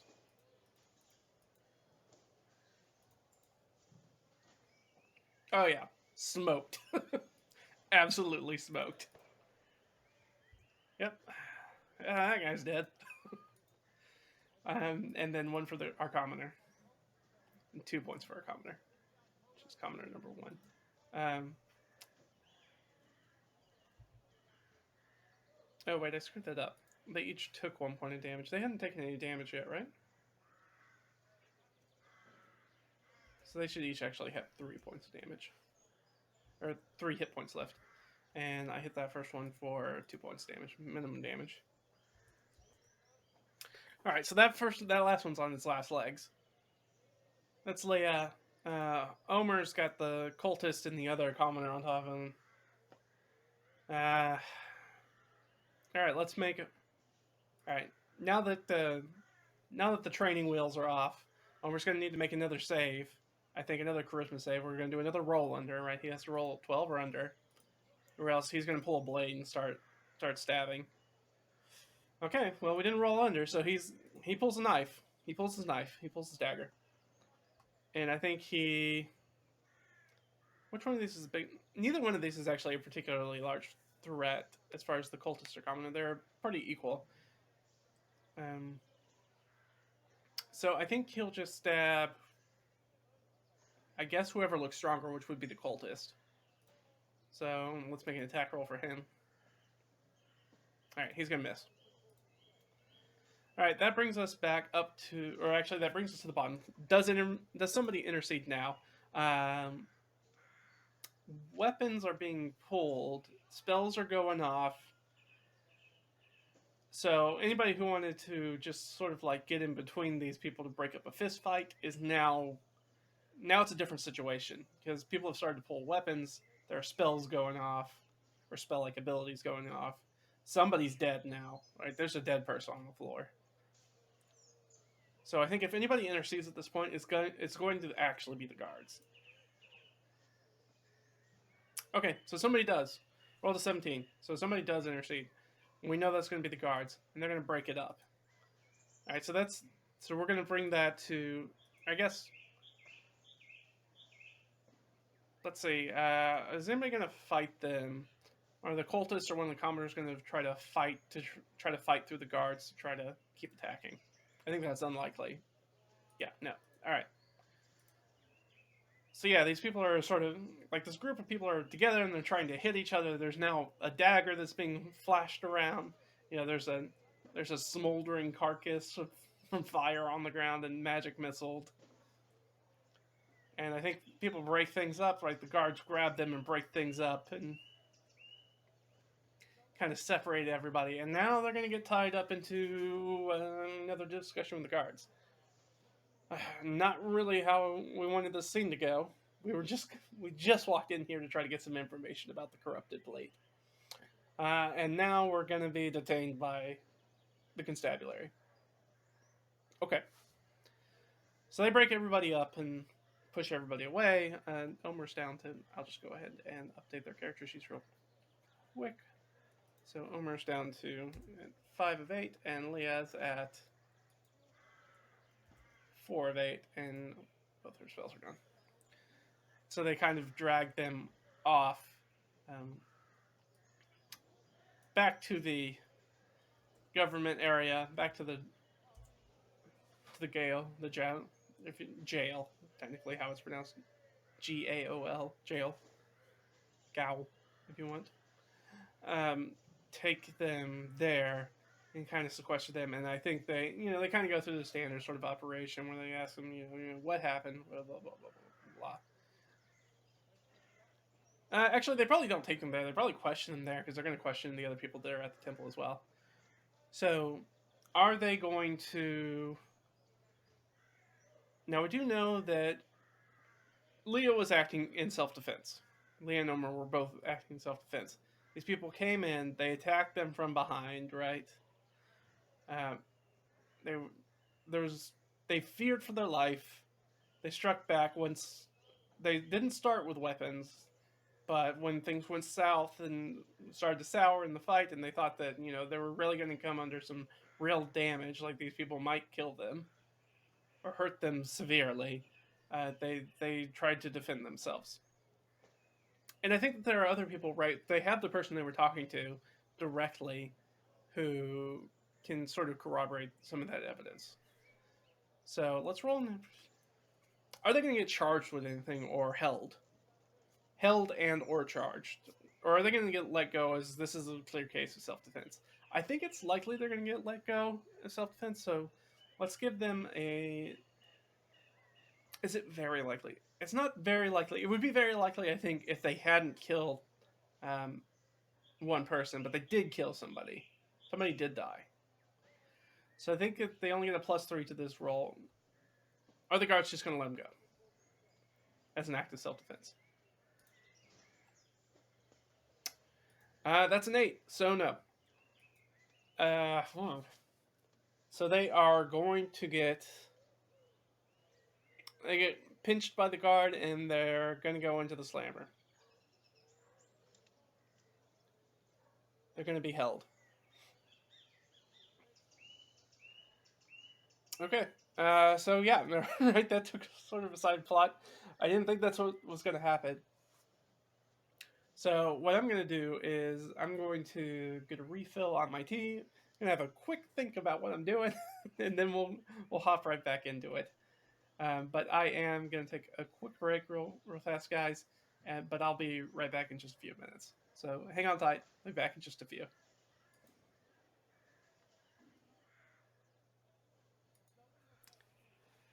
All right, I am back. Thanks for hanging on. All right, so made my tea. As I was making my tea, I was thinking about, all right, well, what's going to happen now? So we know that they're going to be... Unfortunately, they're going to be detained.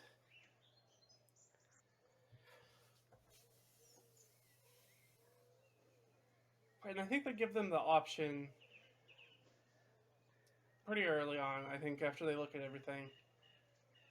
Because I know a little bit about the justice system of Carginton already. I did a little bit of world building off stream. So I do know that basically when it comes to punishment, that there are 2 types of punishment that you get in the city if you break laws. One is minor and one is major.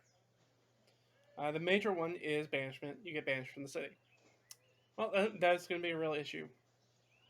Also, like, this is more of a self-defense manslaughter issue than a premeditated murder kind of thing. So I think that this, even though it's a serious crime, I think because of the nature of the crime and the circumstances of it, that it falls into the sort of punishment for a lesser crime. And in Carjuntan, the punishment for a lesser crime is indenturement, is servitude. And so this, I think, is technically probably going to end up being a blessing in disguise. But we'll see. And I think they have the option when they come in, they get detained, and I think the constabulary gives them the option. It's like, look, you can go to trial, you can plead your case, you can get a solicitor, and if you do that, you could be found not guilty, that you're acting fully in self-defense. And I think that the constabulary is probably pretty open that their chances at court are probably pretty good, that they can go without they can get away without a guilty verdict and not have to do any punishment. Of course, it could also go sour too, depending on the circumstances of the trial. They could, increase the count, and maybe they push it up to, murder or something like that, and then they do get banished. Or they can take the indenturement just right now. You can just take it. You can plead no contest, basically, and you can take the punishment right now. You can take the lesser punishment, which is basically servitude. So basically, you basically get assessed a fine, right? And rather than pay that fine directly, you work it off basically, and the days that you work get paid against the total of the fine. And I think this is a lot of way that they get a lot of like public works and stuff like that built. They get a lot of very cheap labor, and like private people can also hire out, basically day laborers or project laborers from the city for this, for people to pay off their debts to society. And I think that I'm going to let Omer do the talking. I'm going to give him advantage because Lia's going to help. And actually, I'm going to lower the DC a little bit. So whatever the DC that I roll for this, they're going to take the lesser of. Because we have a lot of things in our favor. It's like, look, you have two very highly trained, very specific skill set people. They have the cloaks with them, and a random officer, random guard, isn't gonna know the difference between the colleges that they have, the emblems that they have on the cloaks. So it looks like they're members of the city already. So we're gonna kind of twist it a little bit and tell some white lies. We have a very very specialized labor that we can provide, and if you're doing that, so that means that there's a high likelihood that they're going to be released to the conservatory itself, or somebody dealing with the conservatory to pay off their debt, which is probably not going to take them very long because they've got a very highly specialized skill set if somebody wants that. And by doing that, that's probably going to give them pretty ready access to the conservatory, which is what they were looking for in the beginning. Who knew that all you had to do was get attacked by somebody and kill somebody in self-defense, and you would get everything you were looking for. So yeah, I think they're going to take that. So I'm going to let Omer do his talking. Let's see what he rolls. So he's going to have advantage because Lea's helping him out. Alright, so 16, 17. I'm just going to make this a basic charisma check because he's not trained in persuasion. He is trained in deception, though. So I guess that should be actually +3. So that's a 19. So let's find out the DC. I think he's probably struck it, though. He's probably good on it. All right, even with the DC straight as it is, which is 18, not a problem. So yeah, he tells him, oh yeah, we're with the university, blah blah blah. Here are the cloaks that show that we're part of the university. And so if you can find somebody who will take that on, it'll be fairly easy for us to pay off the debt. Now the question is how many days labor? What is the What is the blood goal for that? For something in self-defense? I don't even know. I haven't got a clue. I assume that it's got to be. What is the cost of a life, right? Ugh, what is the cost of a life? Hmm. So this is a bounty hunter they kill, so not somebody who's particularly important to the city, or not a noble. Um, I'm gonna guess it's probably more than 2 shillings. They're probably gonna be indentured longer than they want to be indentured. I know how much that they'll make per day that they do this, but I don't know how much they're. So when we don't know, I feel like we've rolled. You know what? I'm just gonna make it a D100, and that's it in gold. So hopefully we roll relatively low, and we're not stuck here for a long time.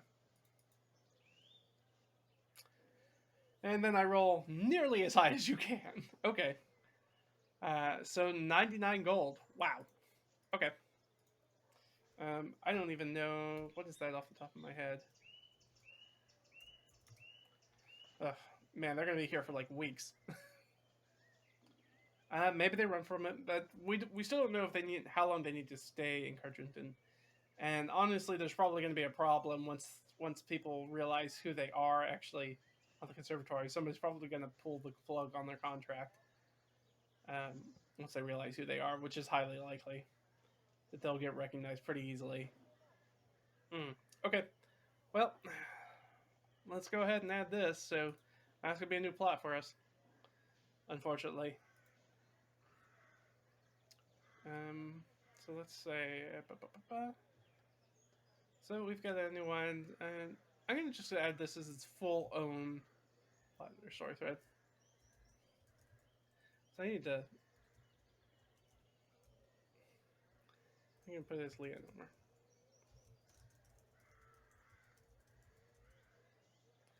And maybe they can buy their way out of it. I get it likely that they could probably buy their way out of that contract if they want to.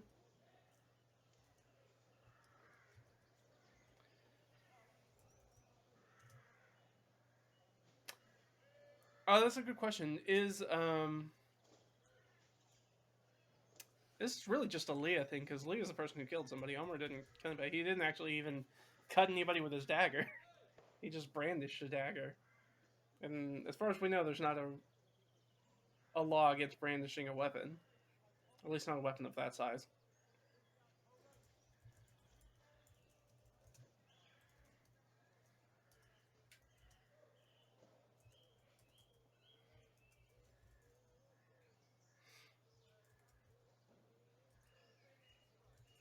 For self-defense manslaughter. All right, and actually, let's add a story thread down here. Let's go back up here. And I think that what this is going to be, is this going to be, I hate it when it does that. This is actually going to be like a subplot because we have a larger plot, which is going to be, I think, going to be enmity of the bounty hunter guild.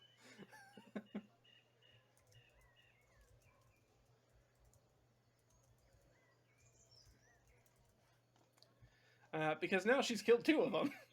So, she's killed 2 of them in the exact same way with magic missile. So, doesn't look great. Doesn't look great. I mean, what are you going to do? Leah's a bad bitch, right? Sometimes people die. But now she has to pay that off. And so the easiest way to do that, and I think that Omer will have a lesser debt. Omer's going to have a lesser debt just for probably brawling. So it's going to be relatively lesser. So he'll probably get it paid off in probably just a few days. But Lia, if she plans to work this all the way out, it's going to take her. I mean, we just did the math real quick. So, and I don't think that she'd get paid anything else for that. That would raise her daily wage. So it's going to take her the better part of a month if she works every day to pay that off. So it's unlikely. I think there's a high likelihood she either pays it out of her pocket or she's gonna jump. She's gonna jump bail basically. She's gonna become a fugitive because she probably doesn't want to stay here and work for somebody else, and it's probably not even gonna be possible once people realize who she is, that she'll be able to get a job that will get her the highest earning potential to pay it off. Is Lia a serial murderer? I mean, she's not trying to be, but it's, you know, it's happening kind of. she's she's definitely she hasn't started either. She didn't start either of those fights, but she certainly ended them. All right. Okay. So yeah, we do some talking. They're going to be sort of released. I think that they have to. They're going to have to check in. So yeah, they're going to get released. They're going to go back to the inn. They certainly don't have anything else. Now, at this point, they're probably afraid to try to do anything else before the end of the day because that went so sour when they were just trying to get information. So I think they'll return to the inn. And as they return to the inn, they're going to have another conversation with the butcher. That they're probably not going to be able to go do the thing tomorrow because, well, they're going to have to go do something else. But, yeah, they could send a message. I think that's what they'll do in the night. So I think we kind of talked about it. Do they know anybody at the university that would be willing to hire them to take them on to pay off the debts? Let's see. Again, I'm going to make it flat. Usually I would give them like at least a +3 to it, but they're already discredited academics. So I think that kind of skews out any advantage they would get from already knowing people at a place they used to work at. What is that, the 4th, 5th natural 20? Coming through with me on the GM Oracle rolls. Love to see it because we're not doing a great job with all the other rolls. But we're doing great there, right? So that's good. Oh yeah, so they definitely know somebody they can ask. And they're going to get some little extra thing. All right, something that alters, converges, or regresses an existing plot thread.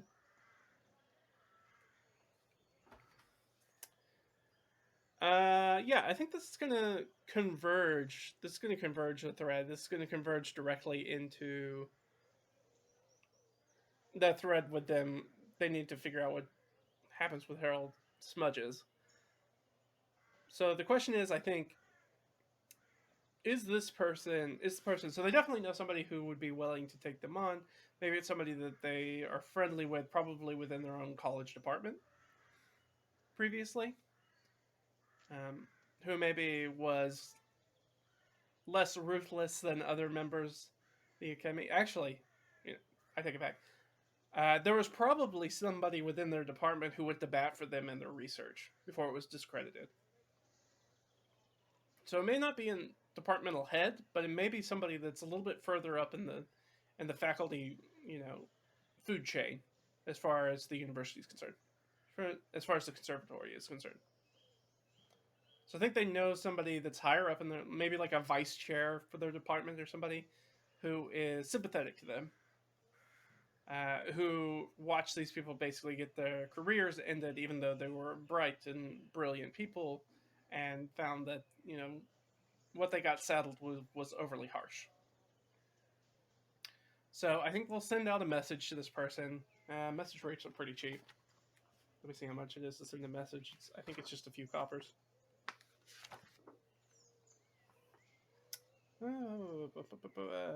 Mil, 0.02 a mile. All right. How many miles are they from the conservatory? It's going to be a 1d4. 1. Okay. 2 coppers. Yeah, they'll pay 2 coppers. No problem. To send a message to this person. So actually, this is Riverside.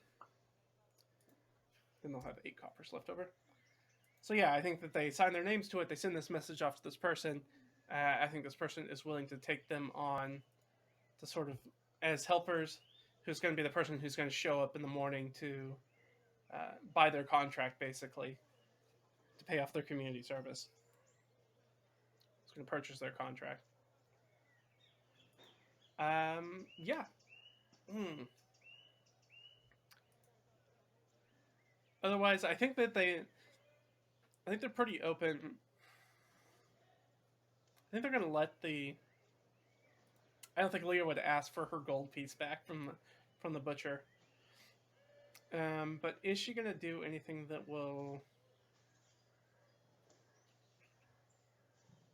I think that they will talk to the butcher again and be like, "Yeah, sorry, things kind of went sideways. We got attacked by these people, and right, she's all beat up. Right, she got punched in the face a few times. Omer's not looking great as well. Like then, and I'm sure that the butcher has probably heard news that there was a brawl inside one of the temples. And that's sort of the position that they're at right now, kind of having this brawl coming back. So I think the butcher knows. Now the question is, the butcher gets to keep their money for free. Of course, now they don't have any help.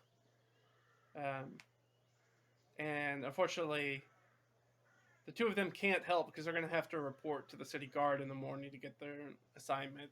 I think that's part of their basically parole, right? So they have to show up every morning for community service. There's probably like a muster for all the people who need to pay off their debt to society that aren't already under contract, and they're just hoping that the person who's going to get their contract, this sort of sympathetic person who's part of their college, is going to show up and get their contract really early in the morning. But they're still going to have to show up there, so they can't help the butcher move their wares into the conservatory and get those situated. So I think that puts them out. Are they worried? Actually, I'm going to make this this will be an insight check, I feel like. Is Omer any better at those? No. So Leah's going to make an insight check. See if she gets a read. Like, does she feel like the butcher's going to make things more difficult for them? As she's telling him, updating them on the news.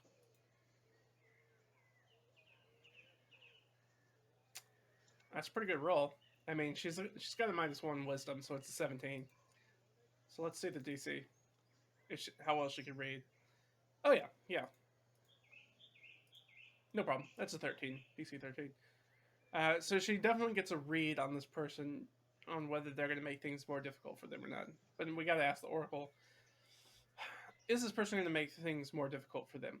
I'm going to give them a -3 because they've already paid them off once, and they don't have to do anything for that gold that they get. No. That's actually exceptionally no. Because -3, that's going to be a 1.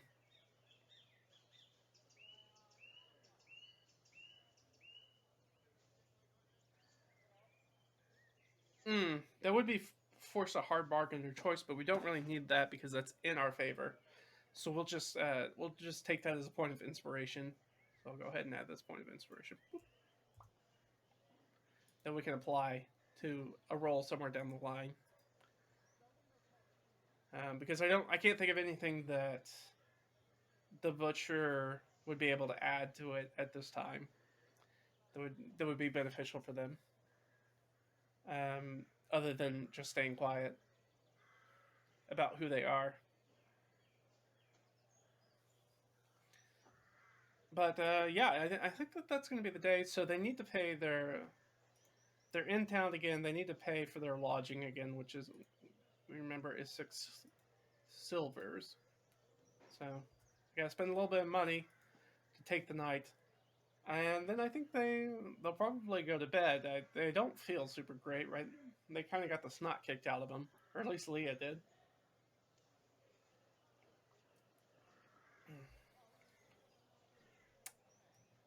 And I think that may be let's go ahead and... Alright, does anything happen during the night? I don't think anything's going to happen, but let's roll just in case.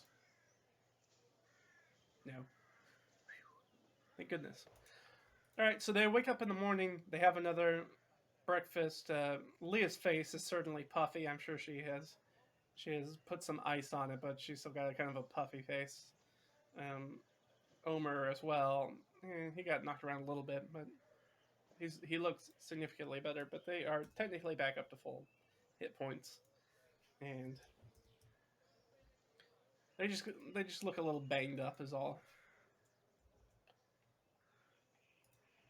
Like, I don't think that like she's got a real nasty like shiner black eye kind of situation, but it definitely looks like she probably has a pretty big welt on the side of her face where she probably got clocked by the hobgoblin, by our bounty hunter.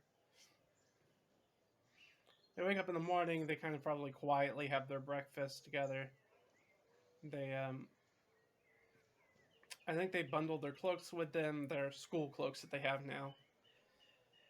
They don't need to pretend like they're cultists anymore.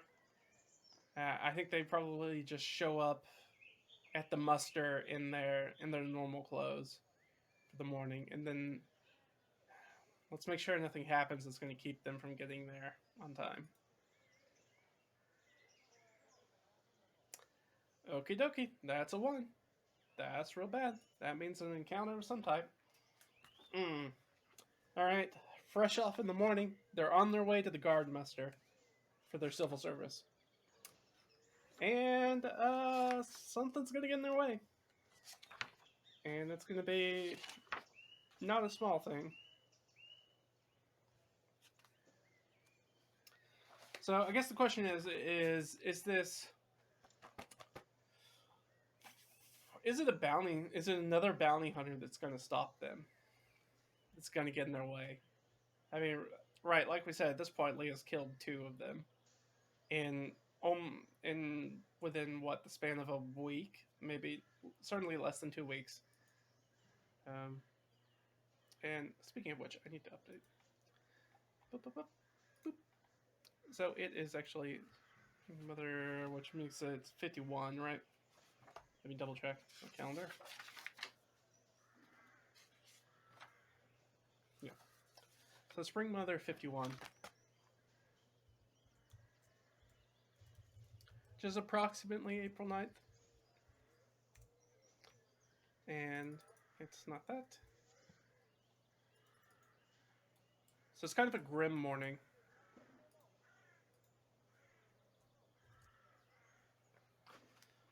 So it's definitely cold in the morning. There's a fog that's rolled in. It's kind of settling over everything as they're out, because they probably need to be mustering just about after, maybe a bell after daybreak. So, I mean, they're up and moving around in the still of the morning, and then something's going to jump out at them.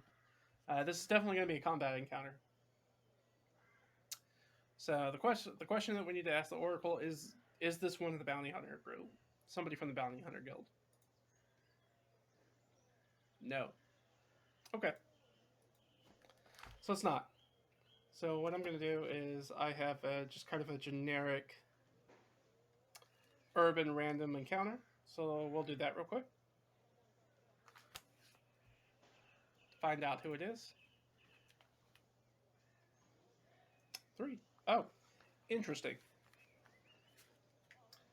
So as they're coming out, and things are relatively normal. It's kind of a weird, like, London fog kind of morning. It's got a very sort of like those old Sherlock Holmes kind of mysterious kind of vibe to it, because the sun's not really up yet. There's just sort of a hazy, grayish purple light that's starting to break, but the sun's not up yet. But all that's very much filtered through sort of this heavy sort of pea soup fog. Just sort of sitting on top of them. They're all bundled up in their cloaks because it's cold in the morning. Remember, it's still springtime, so. And they live in a kind of a scrubland area, so I'm going to guess that if I had to guess what the temperature was, I'd probably say it's somewhere in the 30s, probably. Maybe the low 40s, and that's, of course, Fahrenheit. So Yeah, it's chilly. It's a little bit above freezing probably, and so they're bundled up in their cloaks and they're headed down, and they're still kind of like half asleep in their eyes, and there are these shapes that are coming through the fog, coming in sort of their direction. Let's give them a perception check. We'll use. I mean, she has a -1. Yeah, well, she has a +1, and I think Omer has a +0, right? Oh no, he has +2. All right, so we'll just say +1 using hers. See if they pick up on these shadows. That's a 12. Probably gonna fail. Oh yeah, for sure. That is incredibly bad. That DC ended up being really high. That's a 23 DC. So I think they're kind of half asleep. Kind of they've had their breakfast and they've had it's sort of like again it's sort of like a gruel porridge oatmeal kind of situation. It's very heavy kind of breakfast that's kind of making them probably a little bit sleepy because they're only half awake, even though they probably had some tea from Leah's magical teapot. They're sort of heading their way through this foggy, very thick fog, and that's when something's going to come out of the side alley and is going to grab one of them. Unfortunately, they didn't roll very well, so I'm not going to give them. Let's find out the difficulty. Oh no, no, actually that's good. High is good. Sorry, high is very good. It's low that's bad. That's why we got screwed up last time. We got our 2-on-1 situation. So this is actually good. That's not what I'm looking for. I need the Cobalt Plus. So we're going to do this as though it was 4. Actually, what I'm going to do is I'm just going to make this a medium encounter. Actually, it's going to be an easy encounter. That's what it's going to be. Now, the problem is that I don't know what the DC for these guys even starts at. So they're traveling through this pea soup, and they're kind of half asleep, so they're not paying that much attention. They're just kind of on autopilot. They know where they need to go, and they know how to get there because they used to live in the city for a while. So, I mean, they're just kind of on autopilot. There's not a lot of people in the streets, if anybody, really, for the most part, because it's still before daybreak. And as they're going through, unfortunately, there's going to be something that comes out and grabs at them. And that thing's going to be undead. End up what we rolling for a city encounter. So in these sort of last dregs of twilight, as night's fading away, right? As light's just starting to sort of prick its way into the town, starting to light things up. We unfortunately have some bad guys. Okay, so zombies. Boop. So that's an easy fight. So it's just one. It's just a zombie. Kind of jumps out, and it's gonna attack us. So let's get zombies initiative, which I think they have a negative dex, so it's gonna be pretty low.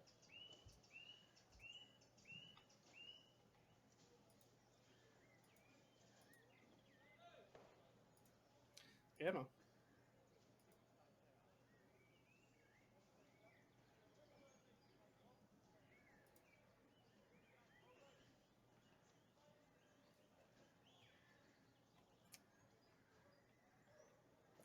Man, just really not getting them.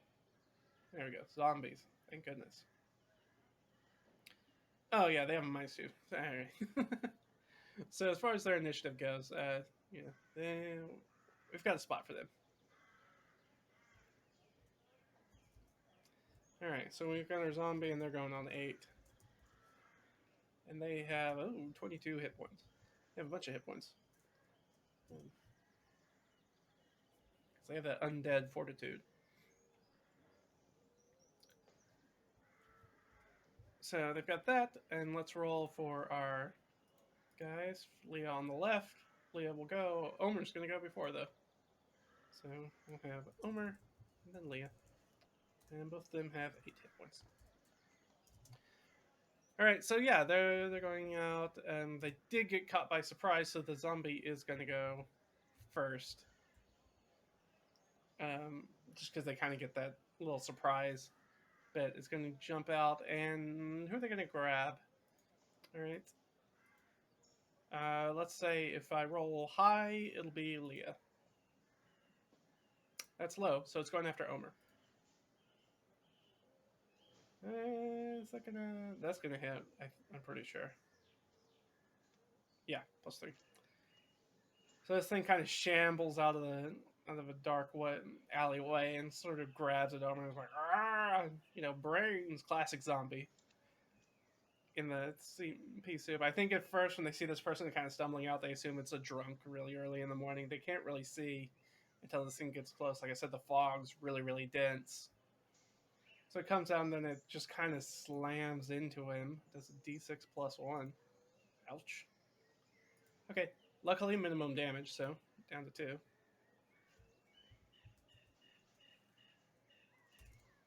Okay. Then that's Omer's turn. He's like, oh, God. Yeah, he's going to turn around and just pull his knife and start stabbing at this thing as it's on top of him. Wildly. I think he slashes at it, but not in a meaningful way, just trying to get the thing off of him. Then that makes it Leah's turn. Leah's going to back away and probably actually be able to use the spell now. So, what is Leah going to use? I think she'll probably use a cantrip to start off. I think she'll hit it with a firebolt. Let's go. Yeah. All right, 2d10. Let's do it. All right, 12 points. She takes a step back and like lifts up her staff and just gout of fire just slams this thing in the face, just searing the blackened flesh and blisters all over the place. Gross. Love it.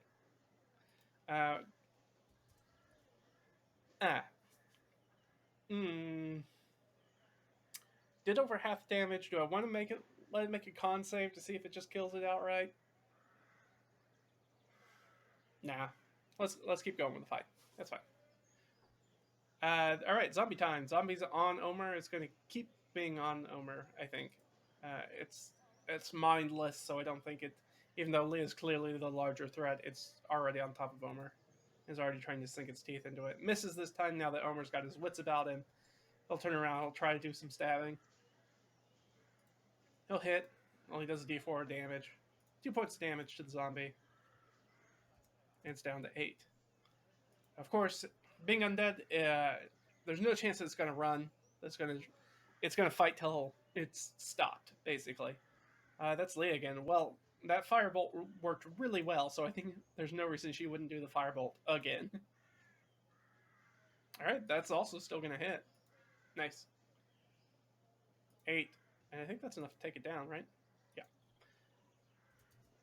So she lifts her staff up again and shoots out another bolt of fire, and this one sort of hits center mass and sort of like magical flame sort of wash over it, and it sort of like stumbles back and kind of falls down.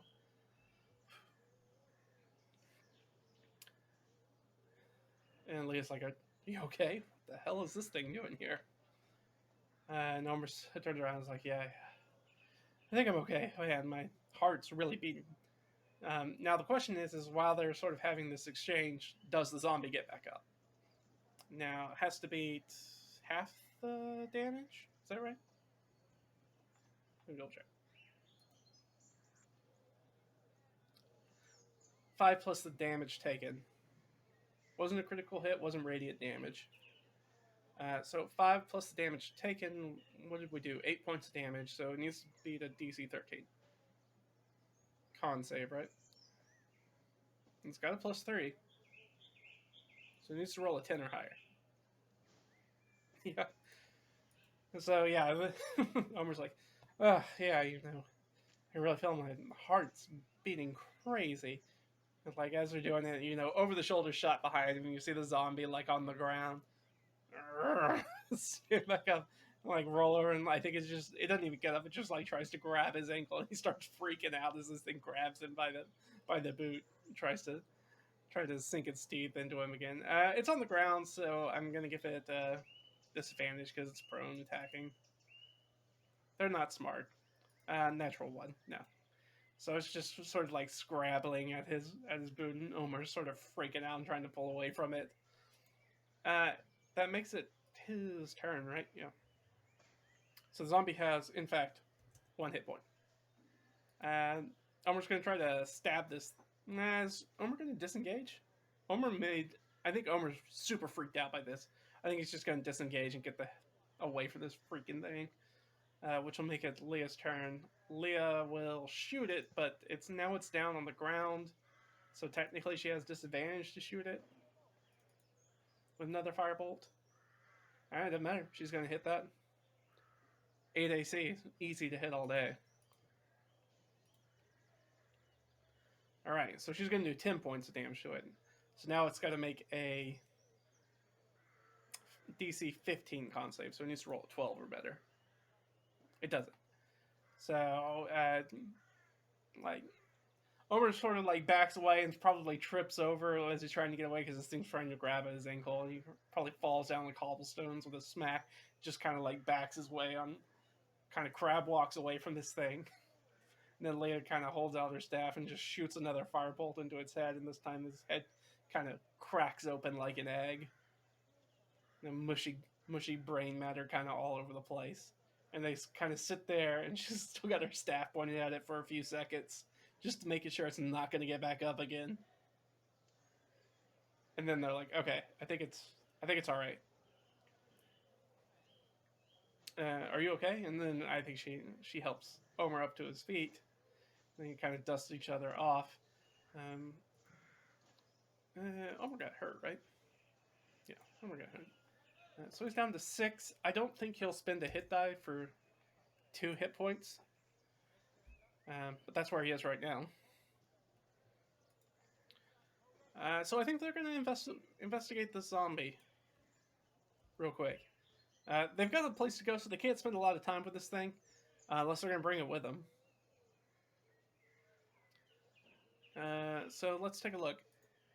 All right, do they know this person? I'm going to say it's highly unlikely. It's just a random person, or was a random person. So -5, but let's roll it anyways. No clue. Never seen this person before. Is there anything? I guess what the first thing they would do is probably search its pockets, right? Or, yeah, let's search the pockets first. Okay, so I'm going to search the pockets. And I have a little thing that I use, a little minor treasure table that I use for pocket contents. How many things are in its pockets? 3. Okay, so 3 things. 6 and 4. Alright, so they've got some sort of list or note. I'm just going to write this down here so we'll have it.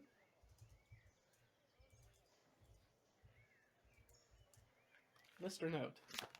And then we got 2 more that we can roll for. 4 and 1. It's got a flask.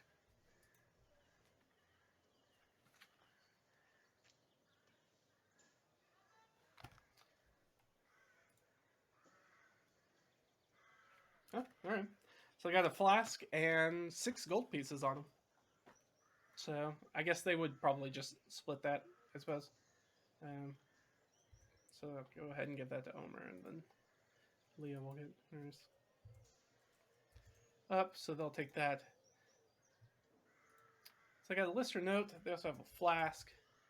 I feel like Omer's going to take the flask and give it a little sniff check. I assume it's alcohol, but let's double check, I guess. Ask if it's alcohol. Why would it not be alcohol? I think it's probably alcohol. So +5 to the roll. Okay, 7. So no, it's not alcohol. It's something else. Interesting. What was it going to be? What would you carry in a flask if it's not alcohol? Some other sort of liquid that you would carry in a flask. Specifically a flask. Is it medicinal then? Some sort of elixir, maybe? I think that's probably pretty likely. +3 to the roll? Nope. It's not that. Do they know what it is? I guess is probably a better question. Now I think that's highly unlikely if it wasn't one of those 2 things, so -5. No, they have freaking no clue what this thing is. It's got it's probably got a weird smell. I think probably Omer probably takes takes it and probably tips it upside down on his pinky and kind of and gives the smell kind of.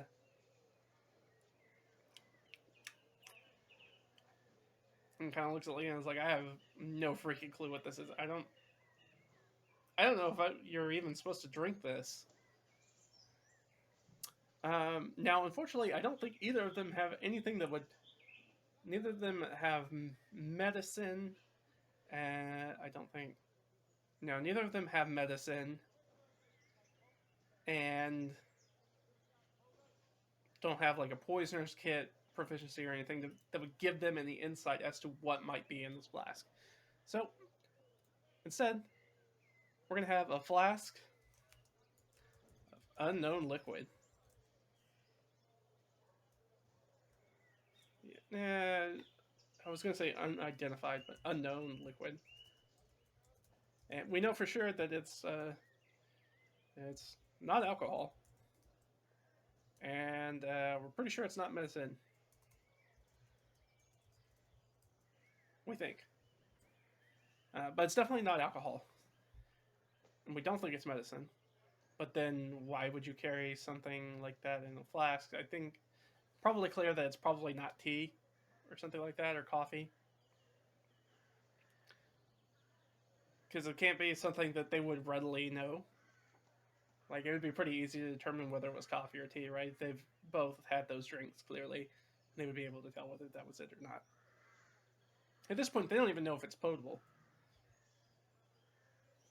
And we'll just put that here. Is it potable? Can you even drink this? Are you not supposed to drink it? Why are you carrying around something to not drink in a flask? And a list or note. I mean, maybe the note has something, so I guess I'll look at them. All right, is it a list or is it a note? That's a good question. If I roll low, it's going to be a list. All right, it's high. It's a note.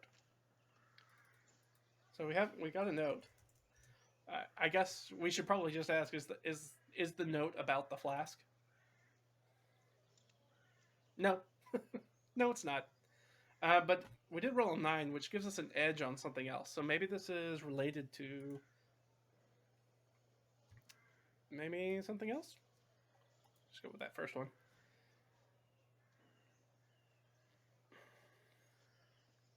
So 4 is secret, flashback, backstory, vice, virtue, cowardice, bravery, self-preservation. So tied to one of those. That would be an enhancement for one of those. I'm trying to think if there's something in Lia's backstory.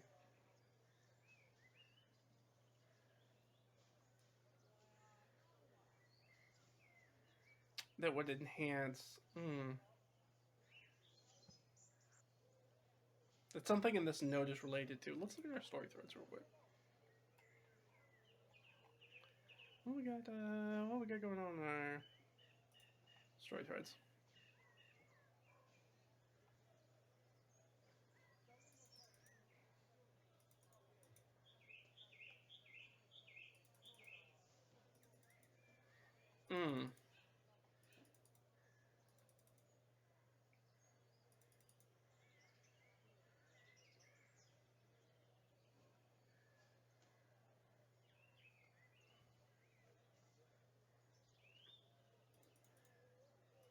Yeah, I think we're gonna go with this one down here. The rampant illness with the slaver's stock. So remember, if we remember back from episode 3, literally our first in character episode, Lia and Ott were approached by Norkruth, the dragonborn slaver that we ended up not ending on the best terms with.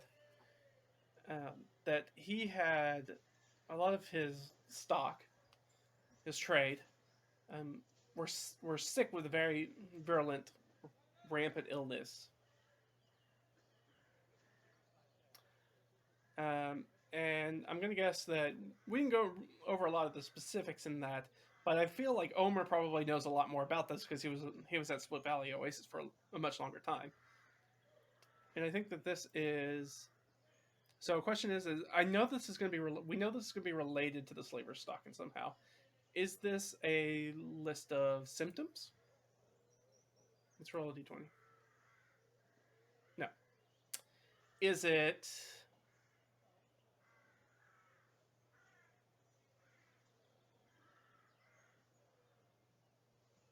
Or wait, it's a note. It's not a list. We didn't roll for the list, so it's a note of some type.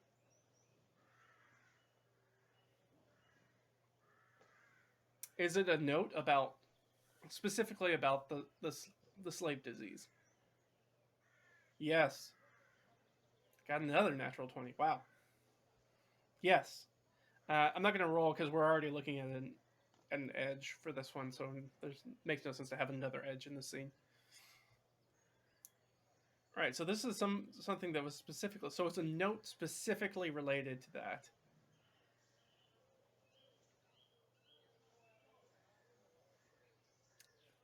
Which maybe that does give us insight as to what it is. So, is this this fluid that we are testing that we have in this flask? Is this some sort of contaminated bodily fluid? Well, we're pretty sure it's not medicine. We know it's not alcohol. It's definitely a weird substance we're not even sure we're supposed to be drinking. I'm gonna say that's highly likely that this is some sort of sample that Homer just like took a taste of, some sort of like infected blood and bile or something. Even with a +5, that's a 14. So yeah, we're pretty sure that this is some sort of sample from the virulent disease. So we're gonna add this down here.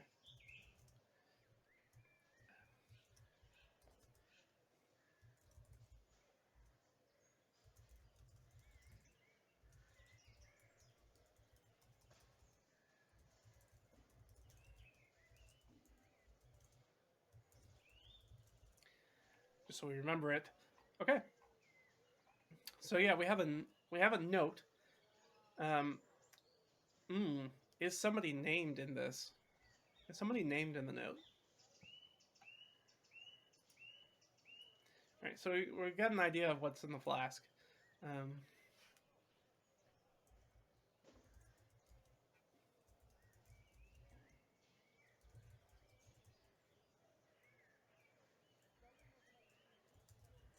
We're just gonna call it slaver's disease or slave disease.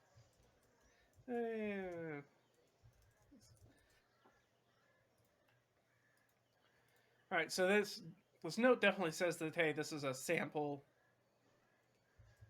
We'll put that in here. Now, does it name somebody? Like who it's supposed to go to? Because I think, based off of what we have here, I think there's probably a high likelihood that maybe this person's a messenger that's a zombie now that we just ended up killing. So does the note name who it's supposed to be going to? No, it doesn't. So not only does it not, I think that the byline in it is probably this person. We assume that this person is dead. So we got a D100 NPC table. Let's just find out who this person was and why they had. So maybe it's a sample of their own bodily fluid, which is weird. That maybe they were going to take to somebody to have it analyzed. Weird. Maybe as a physician or something asked for it. 92. All right, NPCs. 92. Oh, I love it. Love it. I love this table so much. So 92 on this table is a Casanova-esque lover, dandy, libertine, socialite, or tastemaker. So this was a popular person around town. We haven't determined whether it's a man or woman, I guess. A popular socialite who is dead. So then, I mean, it might make sense with the slave stock that this is a sexually transmitted infection of some sort. Interesting. Okay.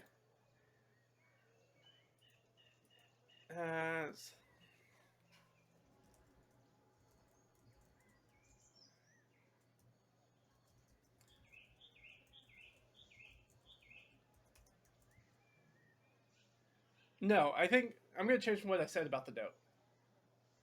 We didn't know who the note. We were saying that we didn't know who the note was to. I think we do know who the note was to. I think the note was to this person from some lover or something else, somebody else, who probably for strictly social reasons probably has a code name or a pet name that they use for their byline for their signature on the note.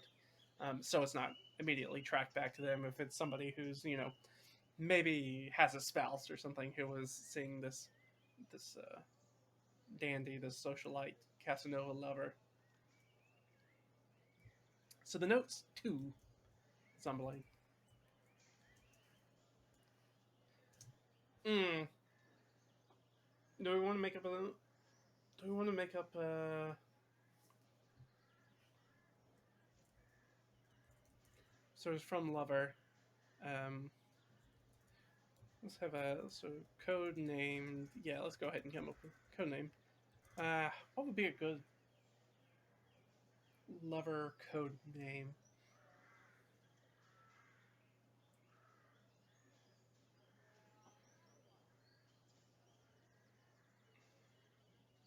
Hmm.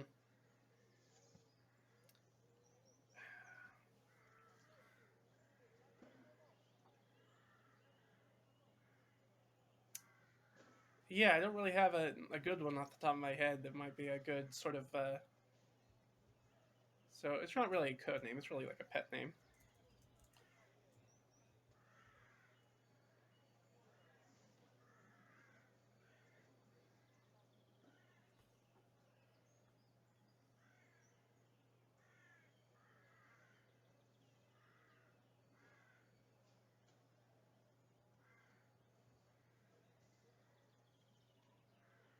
Hmm.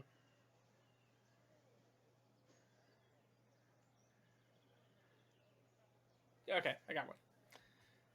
So we're just gonna put this down as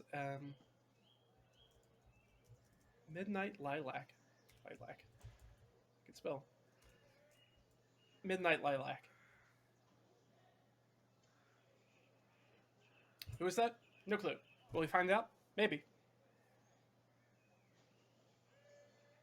But I think they've probably wasted enough time here. Do they take the body with them? I think that's probably likely. I mean, that's probably going to make them late. But I think they're probably going to show up with the body. I mean, they wouldn't just kill this body, I don't think, and just leave it here so they can hurry off. Alright, I think it's extremely likely they take it with them, but I'll roll anyways. 15, yeah. Okay. So the two of them just kind of carry this dead body through the streets um, until they can find. Until I guess they get to the constabulary. I assume they weren't. They did this en route, and the keys are pretty close to sort of the middle of the city because that's where the confluence is, and that's what the keys are around. So I think it's they probably don't have to carry it all that far. It's I mean longer than you want to carry a dead body, especially a zombified one that's you know with its half destroyed head. Um, but yeah, I think they will carry it to the constabulary, and they're probably. I mean, I guess we'll roll for it. Are they going to be? Are they going to be late? I think it's likely. +3 to their muster. Yeah, 14. They're late. So yeah, they're going to be late. So they're going to show up at the muster, and I think that that's going to be where we're going to end it. So next time we'll pick them up, showing up late to their um, community service muster in the morning with a dead body in tow. Leah shows up with yet another dead body. It's kind of becoming a thing for her. Again, third time in a row she showed up with a dead body, not trying to start any fights. Really not, but they keep showing up. All right, so yeah, I think that's where we'll end today's session. That's gonna make next session kind of weird, but that's fine. It was already a weird session. We were doing so well, and then we got real off the rails. All because we wanted to find out something about the Myrmidon stuff. But let's go ahead and swap that over. All right. Well, hopefully you guys are having fun. I'm enjoying this. This is definitely not how I thought the session was going to go. I thought we'd get all the way into the conservatory and start working on stuff, but that just didn't end up being how the cards fell. I mean, that's both the joy and sort of the drawback of using a very randomized kind of GM role, an oracle to kind of help you answer questions and inject a lot of that randomness that you're looking for when you're playing a game by yourself. Uh, so yeah, definitely not how I thought that this session would end up panning out. It kind of definitely went off on a tangent, but it is related to threads that we already had, which is always good. It's good to like continue to reinforce and work through the threads we have rather than just continue adding more and more and more and more threads. Whenever possible, we want to try to tie it into things that are already existing so we can get those kind of resolved. But yeah, that's where we are. Did I update? Let me go down here. Did I update? Yeah. But,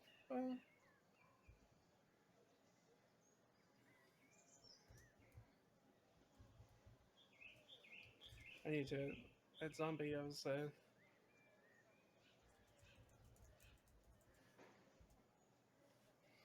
All right. Yeah, just adding. Make sure to add the dead socialite part to the thread, so we remember who it's about, who the dead zombie is. So we didn't really get to anything about Harol. We're gonna get to that hopefully in this next episode next week. Um, that's that's really what we've got going on. Obviously, if you want to find out when we're going live, we do this every Sunday, but we also do sometimes unexpected streams during the week, depending on my schedule. So if you want to get notified when I'm going live, the easiest way to do that is, of course, become a follower on Twitch. If not, if you aren't signed up on Twitch or whatever the circumstances are, you can always follow me on Twitter. All that stuff's still down on the bottom, so you can get all that information. And I try to make sure that I send out a tweet every time I'm going to go live, whether that's during the week or on the Sunday streams. So that's another way you can follow and get notified of that. If you want to catch up on everything we've done here and catch some of the other intermittent streams that I've done that aren't so the streams that I do during the week aren't actually solo actual plays, aren't continuing this story. We're talking about other sort of D&D and other tabletop RPG related stuff. Earlier this week, we did on Thursday. I did a stream talking about my session prep, which is a fun one if you're a dungeon master or game master for any game. It's very system neutral. It gives you an idea of how to potentially prep for upcoming sessions with an ongoing sort of adventure campaign that you're prepping for. It's not as useful if you're just doing a one shot. That requires a little bit slightly different prep. But for ongoing stuff, I found it really, really useful if you have an ongoing adventure that you're prepping for. And you can check out that is up on YouTube right now. So youtube.com/@RedRaggedFiend. You can pick up that or watch the episodes leading up to this. And you can find out what's been going on with Leah. You can see the other people Leah has murdered, I guess, and the other sort of situations they've gone through, and how she and Omer kind of know each other, and you can find out about Ott, even though Ott's not with us right now. And, get caught up on everything that we're up to right now and our journey through Split Valley Oasis, getting to Carjunton as we are now. And hopefully next time we're going to figure out our muster. Hopefully our contact shows up and we're able to get hired on there from the message we sent off, and we'll be able to get very easily into the conservatory and do some snooping, as was the plan. And we're also going to have to figure out what's going on with these dead people and how this is related to the servant disease or the slave disease. And maybe that's sexually transmitted. We don't know yet. We don't know what's going on. We don't even know if it's just a standard illness. It may be magical in nature. We don't know. We haven't spent time to even try to investigate that. Not that either of these two have any speciality in that, but they may know somebody who, being in the sort of like magically adjacent community, and now they may know somebody who can maybe help them identify that, or what they're going to do with that information. If everything, it's kind of not super related to what's going on in Leah's life right now and what they're trying to figure out. It's definitely a back burner kind of if we have time kind of thing until that becomes more pressing. But that's where we are. As far as I know, I'm playing D&D at our normal time this upcoming week, so I shouldn't have an impromptu stream, I don't think. But who knows? Winds may change. Maybe doing a stream. We'll see. Again, following on Twitch or on Twitter is the easiest way to find out when I'm going to go live. And of course, if you want to find out more Dungeon Master or Game Master advice, you can go to the website, blog, redragonfiend.com, and check out all that. But this has been a lot of fun. And I'm very excited, highly anticipating what's going to happen in the next session. Because now everything's kind of going sideways than what we had originally planned out, which is fine, right? That's what we want. We wanted to be excited to be surprised while we play, and it's a really good thing. So we'll find out what's going on with Lia and Omer next time, and whether they're going to be able to actually get into the conservatory. Fingers crossed. We'll make it in and do anything with that. But until then, I guess I'll see you guys later. So thanks for coming along with me, and you guys have a great rest of the weekend, and I'll see you guys next time. Bye.